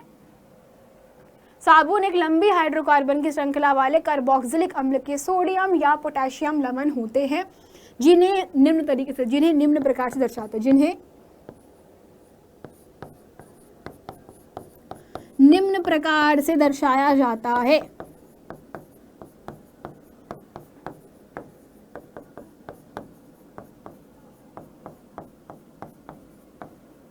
ठीक है, कैसे समझाती हूँ। ये आपके पास में लंबी हाइड्रोकार्बन की चेन को ऐसे जिगजैग रंगोली बनाते हैं अपन, रंगोली, तो जिगजैग से आप लोग लंबी हाइड्रोकार्बन की चेन को दर्शाते हो। फिर आपको यहाँ पे कोने में क्या करना है, यहाँ पे लिखना है एक प्रकार से ऐसे गोला बनाओगे, यहाँ लिखोगे सोडियम का धन आयन। अब बस आपको इतना लिखना है। इसे कहा जाता है आयनिक सिरा। ये जो ये वाला हिस्सा है इसे बोलते हैं आयनिक हिस्सा या आयनिक भाग, और ये होता है आपके पास में कार्बनिक भाग, हाइड्रोकार्बन सिरा, इसे बोलते हैं हाइड्रोकार्बन वाला भाग।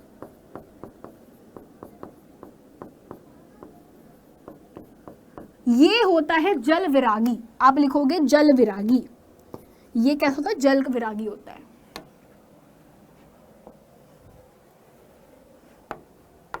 ये कैसा होता है? जल विरागी होता है। तो ये जल विरागी हाइड्रोकार्बन वाला भाग होता है। जल विरागी मतलब ये पानी से दूर भागता है, पानी के साथ में इसका कोई बंधन नहीं बनता है, और ये आपके पास में क्या है? आयनिक भाग है। ये जल विरागी होता है, आयनिक भाग जल रागी होता है। तो आयनिक भाग कैसा होता है? जल रागी भाग होता है। जल रागी मतलब कि जो जल से, देखो राग मतलब क्या था? बेसिकली जो भी रागी वर्ड है इसका मतलब होता है किसी से लगाव होना, प्रेम हो जाना। तो आपके पास में ये पानी को प्यार करता है, ये पानी से नफरत करता है, ये पानी से प्यार करता है। आयनिक भाग पानी से प्यार करता है, ये भाग पानी से नफरत करता है। जो प्यार करने वाला भाग है वो पानी से चिपक जाता है, अर्थात यह जल से जुड़ेगा। ये जो हिस्सा है जल से जुड़ेगा, अर्थात ये जो है H2O के साथ जुड़ जाएगा। किससे? पानी से जुड़ेगा। और ये वाला भाग तेल के साथ जुड़ेगा। ऐसे याद रख लो। अब मिशेल कैसे बनता है, लेकिन मिशेल की बात करते हैं अब। तो मिशेल बच्चों आपके पास में क्या होता है? तो बेसिकली अब मिशेल ऐसे बनेगा। अब बात करते हैं हम लोग, फिर चित्र बनाओगे मिशेल निर्माण।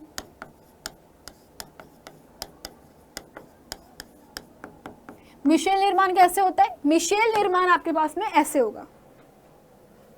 ये आपका तेल है मान लीजिए, तो तेल पानी का दुश्मन है। तेल पानी का दुश्मन होता है। क्या तेल पानी पे चिपकता है? नहीं। पानी और तेल की एकदम लड़ाई होती है। तो तेल के ऊपर क्या होगा? जो जल विरागी सिरा था, तो जो बेटा दुश्मन का दुश्मन दोस्त होता है ना।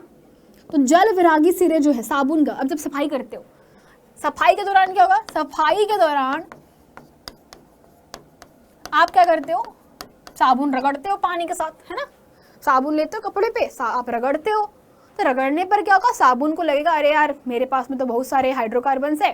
तो हाइड्रोकार्बन चेन बोलेगी अरे यार मेरे को पानी पसंद ही नहीं है, मैं पानी से दूर भागूंगी। फिर ये ढूंढती है वो जगह जहाँ पे क्या है? तेल होता है। जैसे मान लो कॉलर, आपको पता है कपड़ों की कॉलर पे तेल लग जाता है, एकदम ऑयली गंदे जाते हैं। आपकी जो बगल होती है वहाँ पे ऑयल जमा हो जाता है ना। तो बहुत एकदम से वहाँ पर गंदगी ज़्यादा होती है। तब वहाँ पे जाएंगे, अटैक करेंगे, और वहाँ पे जा करके ये बनाते हैं मिशेल। मिशेल क्या होता है? ढेर सारे साबुन के अणु है, भारी अणु होते हैं साबुन के। तो ढेर सारे साबुन के अणु जो है वो इकट्ठे होंगे और तेल पर जाके चिपक जाएंगे, है ना। वो इकट्ठे होंगे और इस प्रकार से तेल पे जा करके ऐसे चिपक जाएंगे। इकट्ठे होंगे, तेल पे जाके ऐसे चिपक जाएंगे, है ना। ये देखो, और एक गुच्छेदार संरचना बनती। कैसे? गुच्छेदार। ये गुच्छेदार भारी संरचना बनती है, एकदम गुच्छेदार भारी संरचना बनेगी ऐसे। तो गुच्छा देखा, गुच्छा, है ना। तो गुच्छेदार भारी संरचना बनती है जहां पे ये देखो ये सोडियम का धन धन धन धन, इसे कहते हैं मिशेल संरचना। ये होती है मिशेल, इसे कहते हैं मिशेल।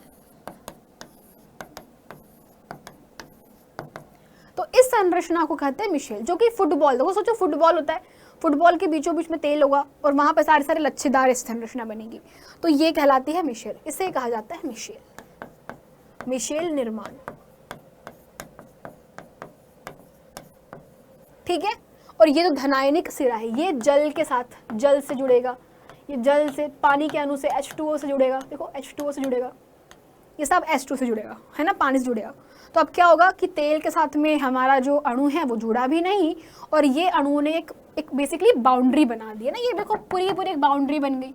अब पानी इनके अंदर नहीं जा रहा, है ना। अब तो पानी के साथ में जब आप मसलते हो, घसते हो, तो क्या होगा कि मसलने पर बेटा ये मिशेल जो होते हैं वो जल के साथ में बह जाएंगे। तो पानी के साथ में क्या होगा, जब आप से झटकते हो ऐसे ऐसे करके, है ना, ऐसे ऐसे करोगे, मम्मी फिर ऐसे बार बार नहीं करती पानी को ऊपर नीचे, तो वो पानी साथ में जो मिशेल है वो गंदगी को बाहर ले जाता है। इस प्रकार से सफाई होती है ना। तो आपको ये लिखना है। अब फिर क्या लिखोगे? फिर ये लिख दोगे, ठीक है। तो आप ये पूरा देना और बस खत्म। तो ये था साबुन की सफाई, है ना। अब अगले प्रश्न पे बढ़ते हैं। आयनिक यौगिक किसे कहते हैं? नमक बनने की क्रिया को इलेक्ट्रॉन बिंदु द्वारा समझाइए। तो आयनिक यौगिक कैसे होते हैं बेटा? आयनिक यौगिक जो होते हैं वो बेसिकली धातु और अधातु के मिलने से बनते हैं। बेसिकली आप कह सकते हो इलेक्ट्रॉन के ट्रांसफर से। तो धातु क्या करती है? इलेक्ट्रॉन त्यागती है, और अधातु क्या करती है? अधातु जो है इलेक्ट्रॉन ग्रहण करती है। तो यहाँ पे क्या हो रहा है? यहाँ पे इलेक्ट्रॉन का ट्रांसफर हो रहा है। तो आपके पास में जो भी आयनिक यौगिक होते हैं वो कैसे बन रहे हैं? तो आयनिक यौगिक बन रहे हैं इलेक्ट्रॉन के स्थानांतरण से।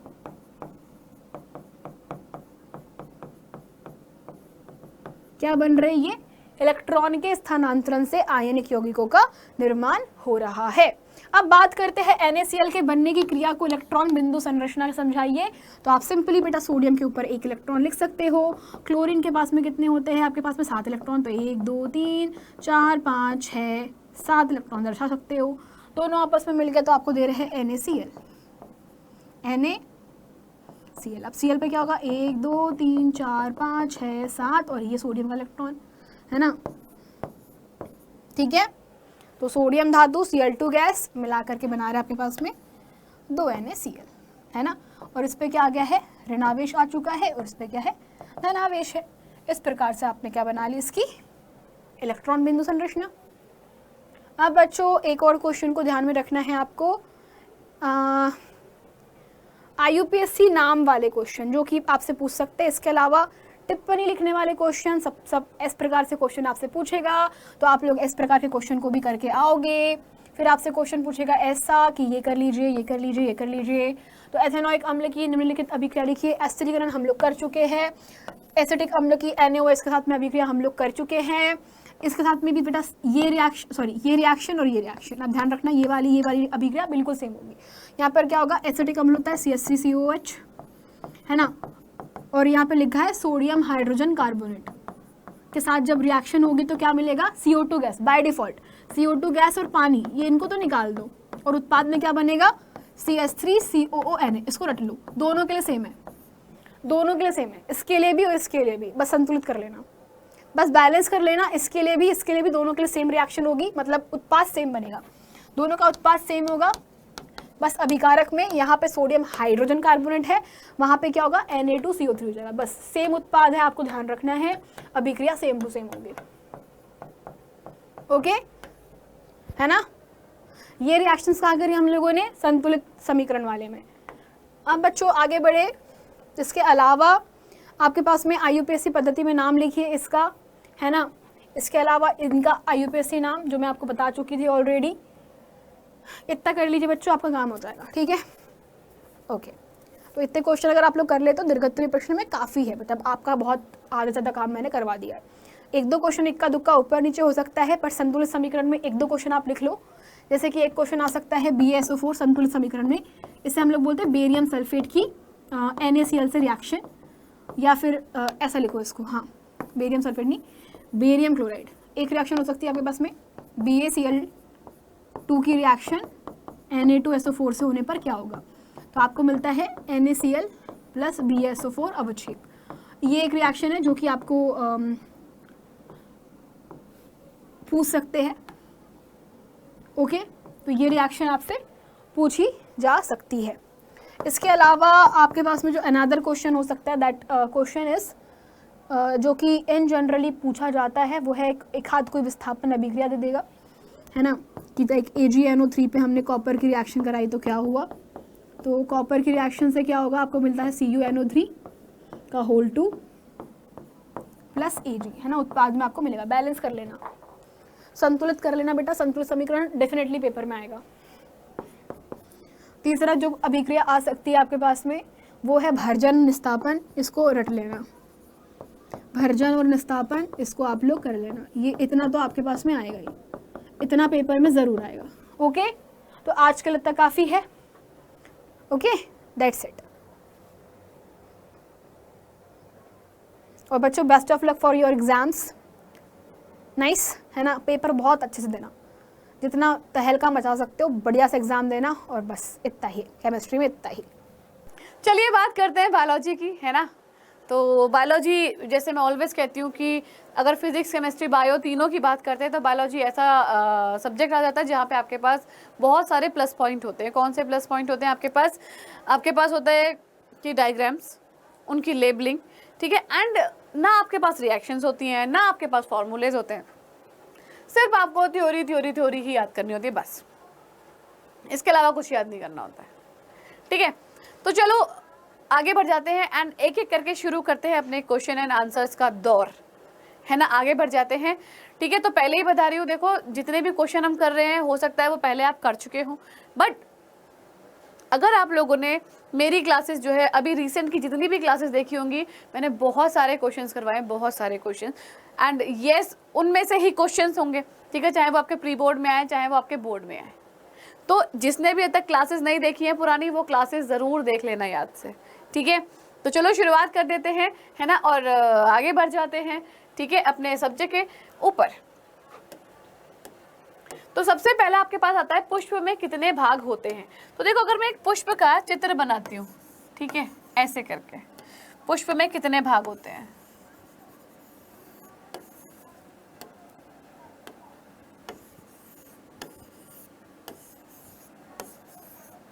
ठीक है।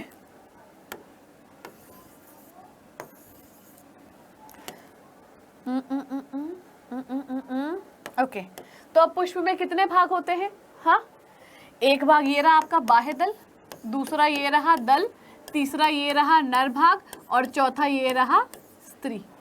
यानी कि आपके पास कितने हैं, आपके पास 4 भाग आ जाते हैं, ठीक है। तो जब भी क्वेश्चन करो बहुत सोच समझ के करना, ध्यान पूर्वक करना, एकदम बिल्कुल भी मतलब ध्यान इधर से उधर नहीं भटकना चाहिए। नेक्स्ट, उद्यान मटर में अप्रभावी लक्षण क्या है। मेंडल जी ने एक प्रयोग किया था जिसमें उन्होंने मटर का इस्तेमाल किया था, तो उन्होंने उसमें ना कुछ लक्षण बताए थे, प्रभावी और अप्रभावी, ठीक है। प्रभावी वो होते हैं जो अपने को शो कर देते, जो F1 पीढ़ी में दिखाई दिए थे, और अप्रभावी क्या थे, जो F1 पीढ़ी में छुप गए थे, वो हमें F2 में दिखाई दिए थे, ठीक है। तो इसमें लंबे तने, झुर्रीदार बीज, गोल बीज या कोई भी नहीं। बताओ क्या सही जवाब है। यस, सही जवाब क्या है इसका, अप्रभावी है आपका झुर्रीदार बीज, ठीक है। हमने पढ़ा था ना गोल और झुर्रीदार बीज, ठीक है, ये दोनों था ना, ये आपका क्या था, प्रभावी था, ठीक है, ये है आपका प्रभावी, है ना, और क्या बोलते हैं, ये भी आपका क्या है, प्रभावी है, ठीक है, एंड ये क्या हो जाएगा,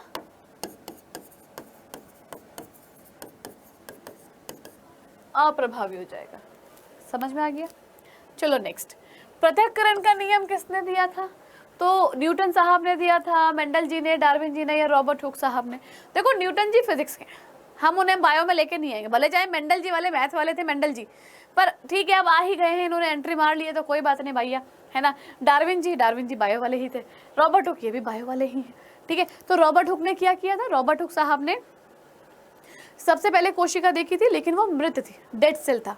डार्विन जी तो हम इनको हटाएंगे, इनको तो पहले ही हटा देंगे क्योंकि ये फिजिक्स वाले हैं, ठीक है। डार्विन जी क्या था, डार्विन जी ने हमको क्या बोलते हैं, डार्विन फिंचेस दी थी, डार्विनवाद दिया था, तो उनका भी कोई मतलब यहाँ पे नहीं है।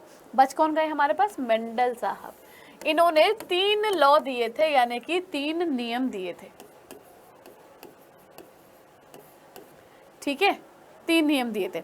अब ये जो 3 नियम थे, इन तीनों नियम में क्या था, पहला था आपका प्रभाविता का नियम, ठीक है, जो हमने बोला प्रभावी और अप्रभावी।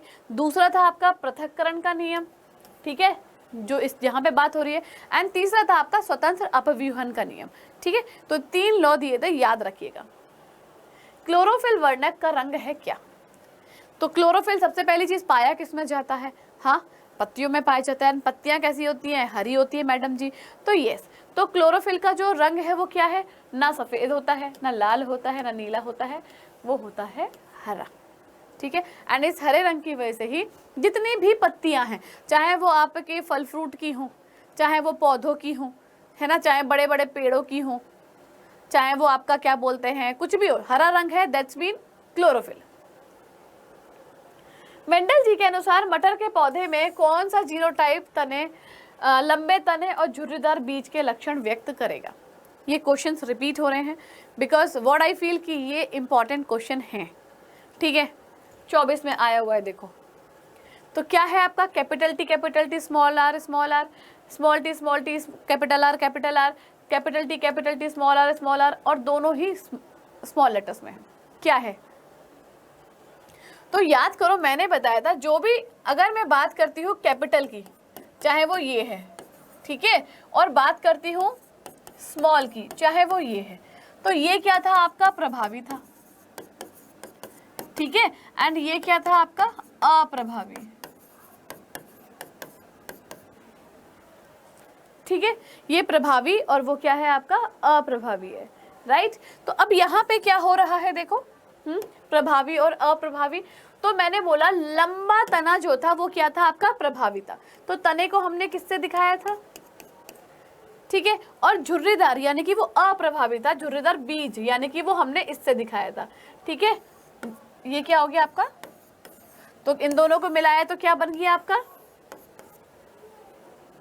ठीक है, चलो नेक्स्ट। पराग कोश में होते हैं क्या? भैया पराग कोश कहाँ होता है मैडम जी? भैया नर जननांग होते हैं, ऐसे। ये आ गया आपका पुंकेसर, इसको काटेंगे, काट रहा हो तो मत खैर। ये वाला जो हिस्सा होता है ये होता है पराग कोश। इसको आप काटोगे तो इसके अंदर कुछ ऐसा नजर आएगा,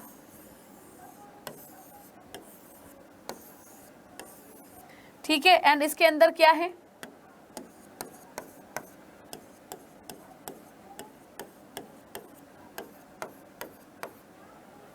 इसके अंदर क्या है आपके? परागकण। क्योंकि बीजांड अंडाशय ये दोनों के दोनों कहाँ होते हैं? मादा जनन तंत्र में होते हैं, ठीक है। एंड बाह्यदल क्या हो गया? वो जो हरे रंग की फुलझड़ियां सी होती हैं। पत्तियों पर कलियां विकसित होती हैं किसकी? ये भी देखो 24 में आया हुआ है, ठीक है। तो जो पत्तियां होती हैं, पुदीना, आलू या ब्रायोफिलम, तो इन पत्तियां के ऊपर ना ऐसे कलियां निकल आती हैं,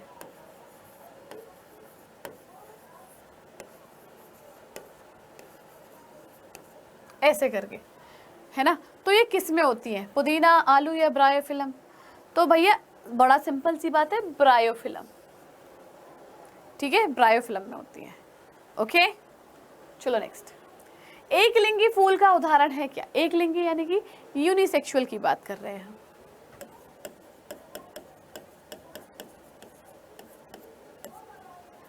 ठीक है, यानी कि यूनिसेक्सुअल। तो ये जो एक लिंगी फूल का उदाहरण है इनमें से कौन है? पपीते का फूल, गुलाब का फूल, सरसों का या आम का? सोचो, जवाब दो। एक लिंगी यानी कि इसमें क्या होता है? या तो नर होगा या मादा, ठीक है। तो पपीते में क्या होता है? या तो नर होता है या मादा होता है, इसलिए एक लिंगी होता है, यानी कि एक लिंग है, एक सेक्स है। मेंडल ने प्रारंभिक शिक्षा कहाँ से प्राप्त की थी? मेंडल साहब ने जो अपनी जो प्राइमरी एजुकेशन थी वो कहाँ से मिली थी उनको? मंदिर से, स्कूल से, गुरुकुल से या गिरजाघर से? तो देखो इसमें तो कुछ करना ही नहीं है, बड़ा सिंपल सा है भाई, गिरजाघर। गिरजाघर हम किसे कहते हैं? चर्च को बोलते हैं। इनमें से कौन सा अंग पौधों में नर जननांग का प्रतिनिधित्व करता है ना। तो देखो मैं यहाँ पे एक फूल बनाती हूँ, एक फुलवा बनाते हैं हम यहाँ पे, अयो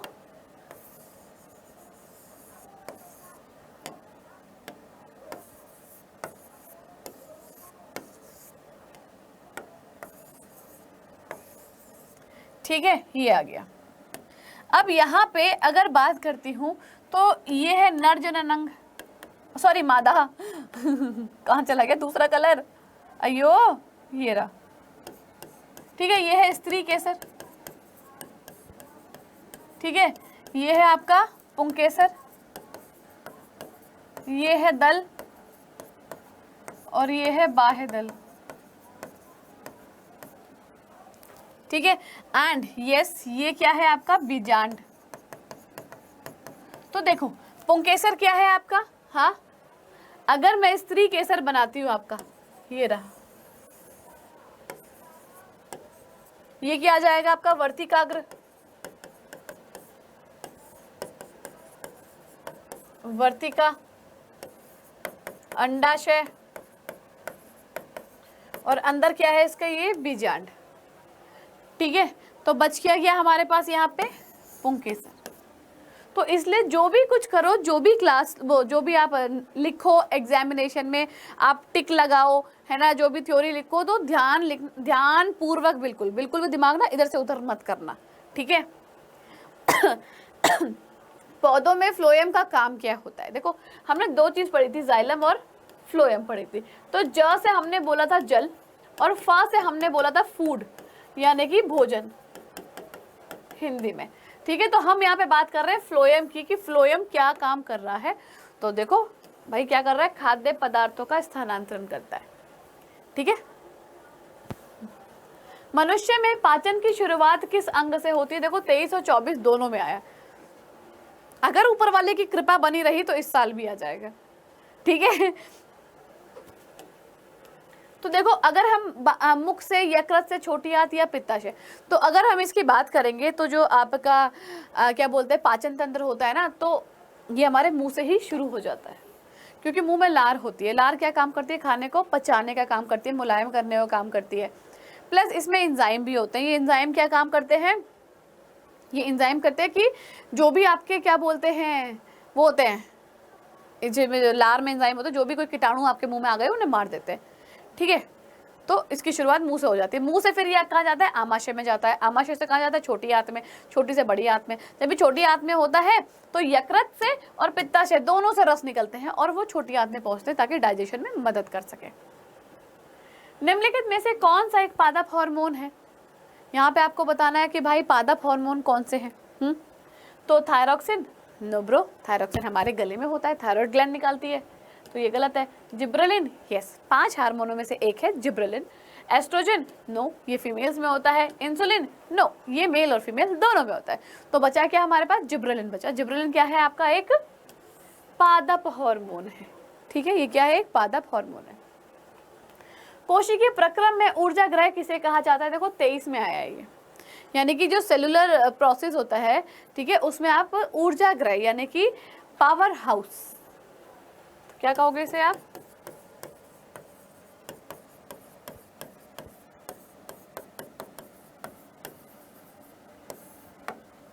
power house of the cell किसे कहा जाता है? यानी कोशिका का ऊर्जा घर। माइटोकॉन्ड्रिया को बोलते हैं, एटीपी को बोलते हैं, ग्लूकोज को बोलते हैं, या पायरुवेट को बोलते हैं। जो भी जवाब दो बहुत सोच समझ के बेटा, है ना, क्योंकि अभी जो टाइम है वो ऐसा है कि आपको सिर्फ फोकस करना है, सिर्फ फोकस फोकस फोकस। एंड आपका गोल एक ही होना चाहिए बस, कि आपका टारगेट है 95% मार्क्स, राइट। तो सही जवाब क्या है इसका? माइटोकॉन्ड्रिया। ठीक है। वृद्धि हार्मोन स्रावित होता है, यानी कि जिसको हम कहते हैं ग्रोथ हार्मोन।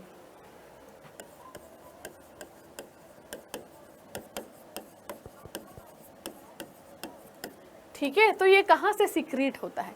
आपकी थायराइड ग्लैंड से होता है, पिट्यूटरी से होता है, अधिवृक्क से होता है, या अग्नाशय से होता है। तो वृद्धि हार्मोन ना तो थायराइड से होगा, ना अधिवृक्क से, ना अग्नाशय से, ये आपकी मास्टर ग्रंथि से होता है, यानी कि मास्टर ग्लैंड। ठीक है, जिसे आप पीयूष ग्रंथि या पीयूष ग्लैंड के नाम से भी जानते हैं। इनमें से कौन परागकोश के अंदर बनता है? ठीक है, बाह्यदल पुंज, परागकण, अंडाशय या भ्रूणकोश, कौन बनता है परागकोश के अंदर? देखो मैं हर एक के साथ ना, जहाँ डायग्राम मुझे लगता है डायग्राम बना के समझाना चाहिए, मैं आपको समझा रही हूँ, तो बिल्कुल भी देरी मत कीजिएगा। ठीक है, जहाँ आपको लगता है कि डायग्राम बना के आप समझ सकते हैं तो वहाँ पे डायग्राम बना के समझ लेना, देन उसके बाद आप जवाब देना। ठीक है, तो फिर से यहाँ पे मैं आपको एक फूल बना के दिखा रही हूँ। ठीक है, बहुत सोच समझ के जवाब दीजिएगा।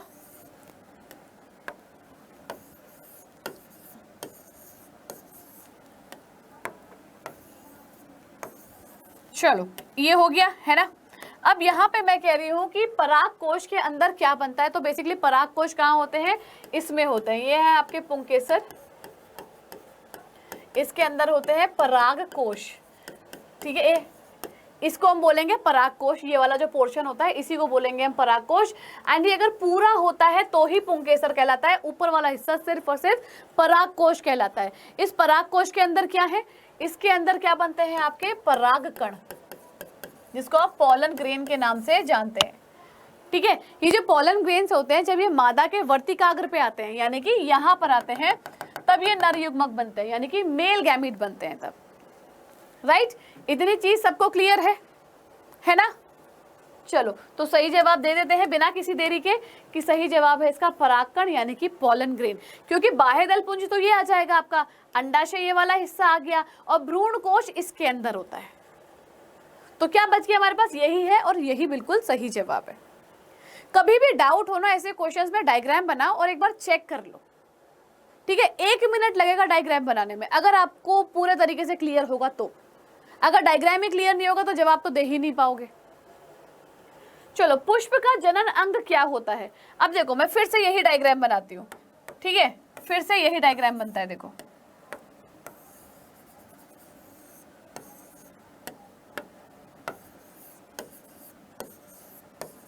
इतना सा डायग्राम बनाने में कोई ज्यादा समय नहीं लगता है। एक रफ डायग्राम आपको साइड में बनाना है कॉपी के।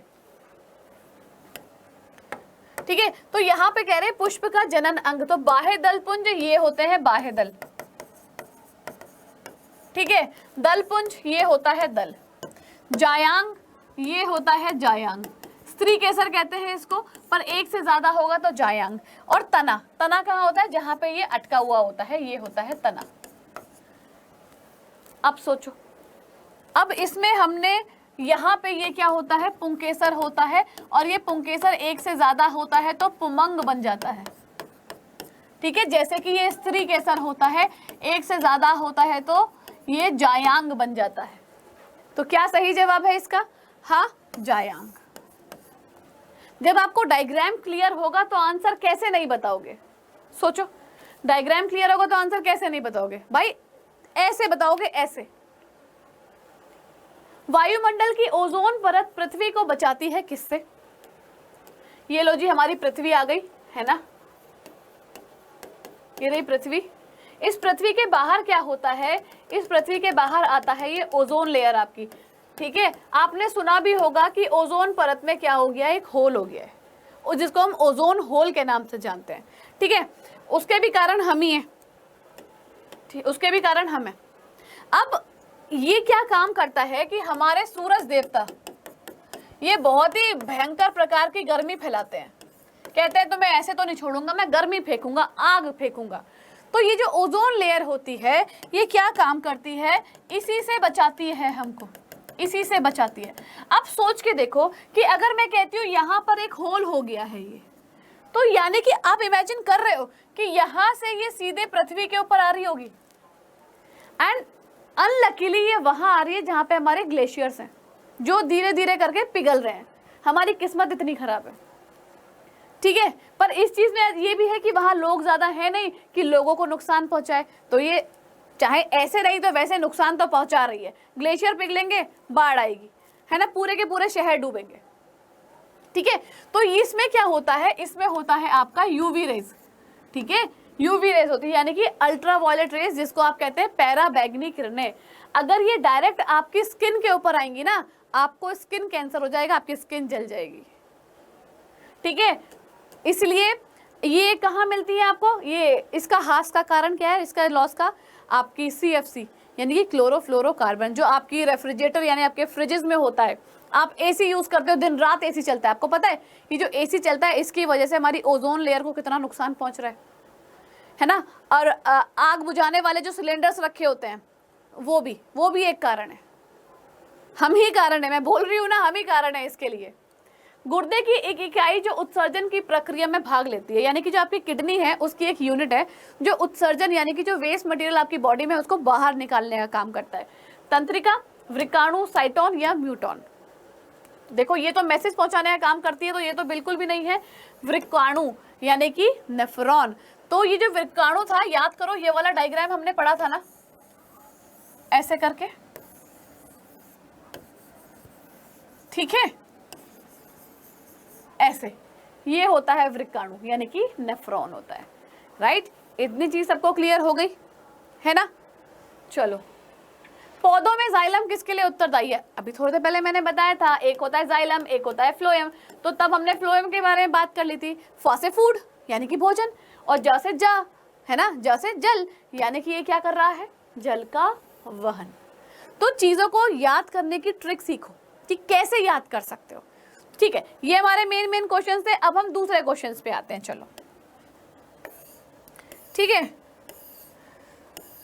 ओके, दूसरे क्वेश्चन हमारे। चलो, एक सवाल आता है कि भाई पाचन तंत्र का नामांकित चित्र बनाना है ना, और लिख देते हैं कि भैया जितने भी अंग हैं उनका वर्णन करो, 5 नंबर में आ जाएगा। या खाली चित्र बनाने को आएगा कि इसके नामांकित चित्र बना दो, तो वो आपके 2 नंबर में आ जाएगा। एंड अगर कुछ लिखने के लिए आ गया तो +3 यानी कि 2+3 हो जाएगा। चलो कोई बात नहीं, हम आपको डायग्राम बनाना भी सिखाएंगे। जैसे मैं बना रही हूँ, बस फटाफट ऐसे सीख लो कि कैसे बनता है। मैं कितनी भी कोशिश कर लूँ, मुझसे धीरे नहीं बनता डायग्राम।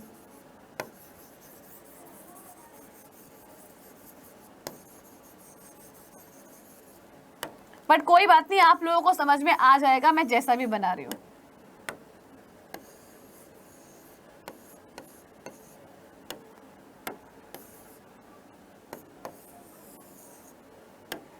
ठीक है, चलो नाम लिखना शुरू करते हैं। बन गया सारा का सारा।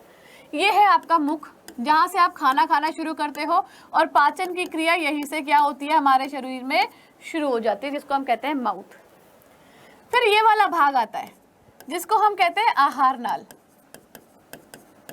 यानी कि ईजोफेगस। ठीक है, ये आहार नाल क्या होता है, इसमें क्रमाकुंचन गति होती है, यानी कि इसमें जो खाना होता है वो ऐसे ऐसे ऐसे ऐसे ऐसे ऐसे करके आपके आमाशय तक आता है। ठीक है, तो ये क्या है आपका आमाशय। आमाशय के अंदर क्या होता है आपका HCl होता है। ये HCl खाने के पाचन की क्रिया को और तेज कर देता है, और जो भी कोई इसमें रोगाणु होंगे उनको मार भी देता है। फिर नेक्स्ट आता है हमारा अग्नाशय, जिसको आप पेनक्रियास के नाम से जानते हैं। एंड आपका इंसुलिन यही बनता है, आपका इंसुलिन यही बनता है। जिसकी बॉडी में इंसुलिन लेवल कम हो जाता है, दैट्स मीन उसको क्या होता है, शुगर की बीमारी हो जाती है। ठीक है, ये आता है आपका यकृत, जिसको कहते हो आप लीवर। भाई आप लीवर के बिना मर जाओगे, लेकिन अगर ये आपका गॉल ब्लैडर है, यानी कि आप कहते हो ना पित्त की थैली, इसको हटवा दोगे तो कोई फर्क नहीं पड़ेगा। इसको हटवा दोगे कोई फर्क नहीं पड़ेगा, पर लीवर के बिना इंसान मर जाता है। ठीक है, फिर ये वाला पोर्शन, ये आती है आपकी छोटी आंत, जिसको आप क्या कहते हो, क्षुद्रांत कहते हो।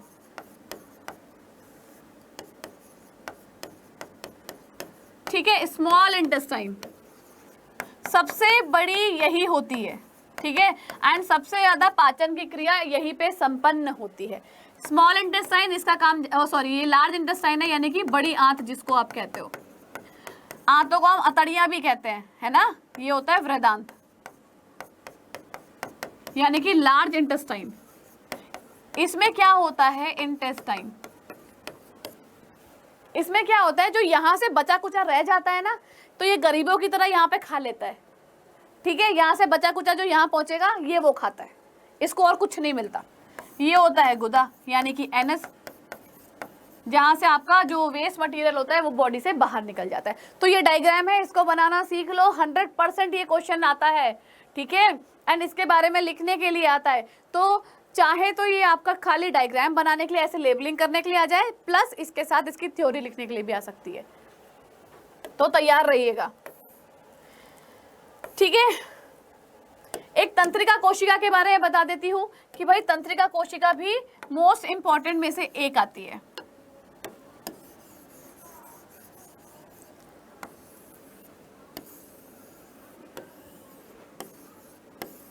ये भी आपके मोस्ट इंपॉर्टेंट में से एक है।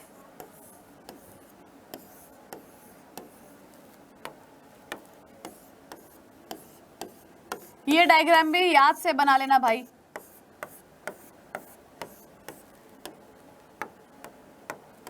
ठीक है, ये डायग्राम भी याद से बना लेना। ठीक है, ये क्या होती है आपकी दुम्बरिका, डेंड्राइट जिसको हम कहते हैं। ये होता है केंद्रक, यानी कि न्यूक्लियस आ जाता है। ये होता है आपका कोशिका काय, यानी कि सेल बॉडी। ठीक है, यहां से लेके यहां तक पूरा क्या होता है, तंत्रिकाक्ष, यानी कि एक्सॉन। ठीक है, ये क्या होता है आपका तंत्रिकाक्ष का अंतिम सिरा।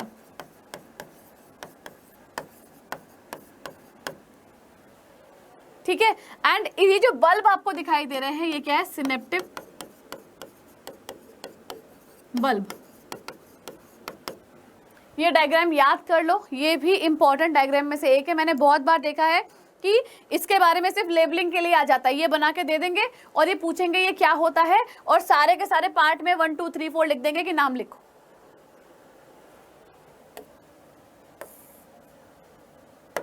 फिर एक आता है अंतःस्रावी ग्रंथियों से आप क्या समझते हैं, है ना। तो देखो भाई, ये क्या होती है, हार्मोन पैदा करती हैं, शरीर के अंदर मौजूद कोशिकाओं और ऊतकों के कामों को कंट्रोल करती है, यानी कि नियंत्रित करती हैं, है ना। और अंतःस्रावी ग्रंथियों से निकलने वाले हार्मोन मूड, विकास, चयापचय और प्रजनन जैसे बहुत सारे कामों को करने का काम करते हैं। ये डायग्राम याद करो, मैंने क्लास में भी ये डायग्राम आपको बताया है। सब एक सा होता है दोनों में। ये क्या है आपका नर, ये है मादा, दोनों में सब एक है। पीनियल, हाइपोथैलेमस, पीयूष, अवटु, परावटु, थाइमस, अग्नाशय, अधिवृक्क, सब एक सी है, एक्सेप्ट वृषण, यानी कि टेस्टीज जो होती हैं।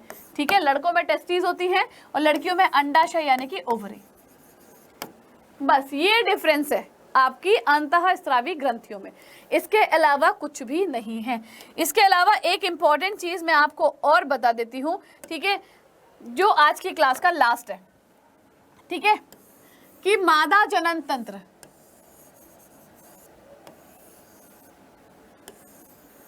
ठीक है, मादा जनन तंत्र, ठीक है।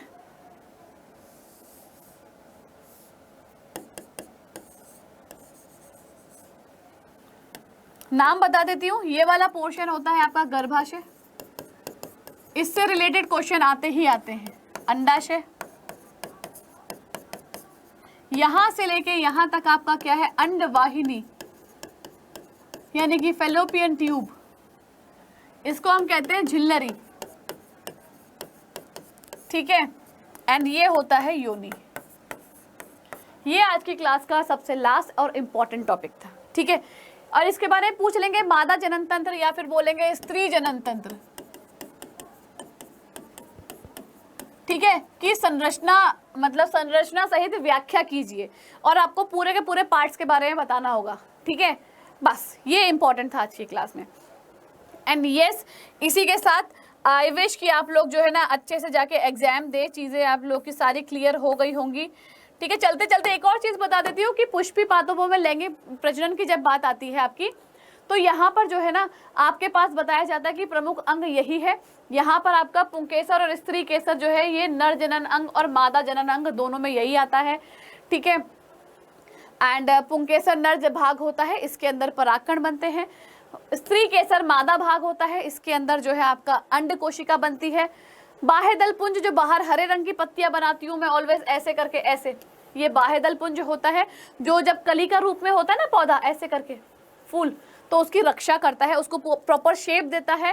एंड दल पुंज यानी कि वो जो कलरफुल पत्तियां बनाती हूँ मैं दिल की शेप में, ये कीटों को अट्रैक्ट करती है ताकि परागण की क्रिया हो सके, है ना। इनमें खुशबू होती है ताकि कीट इनके ऊपर आके क्या करते हैं, चिपक जाते हैं। And yes, thank you so much, है ना, थैंक यू। ठीक है, ज्यादा समय नहीं लिया जाएगा, आई नो आपका एग्जाम है, तो अच्छे से पेपर करके आना, बढ़िया तरीके से सोच समझ के पेपर करना। ऐसा नहीं है कि आंखें बंद करके कुछ भी कर दो। ठीक है, सोच समझ के टाइम लेके करना, घबराना बिल्कुल भी नहीं है। ठीक है, भगवान जी सारा पेपर आपका अच्छा करेंगे, है ना। एंड यस, हमारा आशीर्वाद तो ऑलवेज आपके साथ है ही, मम्मी पापा का आशीर्वाद लेके जाना। ठीक है, पहला प्री बोर्ड है। ठीक है, अरे लेकिन रुको रुको रुको रुको रुको, एक चीज याद आ गई, छोटी सी गलती से मिस्टेक हो गई, है ना, सही कर लेना आप लोग। कहाँ गया, ये रहा, सही कर लेना, है ना। क्या सही कर लेना कि मैडम जी ये बड़ी आंत आपकी ये वाली होती है, ठीक है, अयो कोई नहीं, चलो इसको मिटा देते हैं, है ना, फिर से बना देते हैं। बस आप लोग गलती मत करना।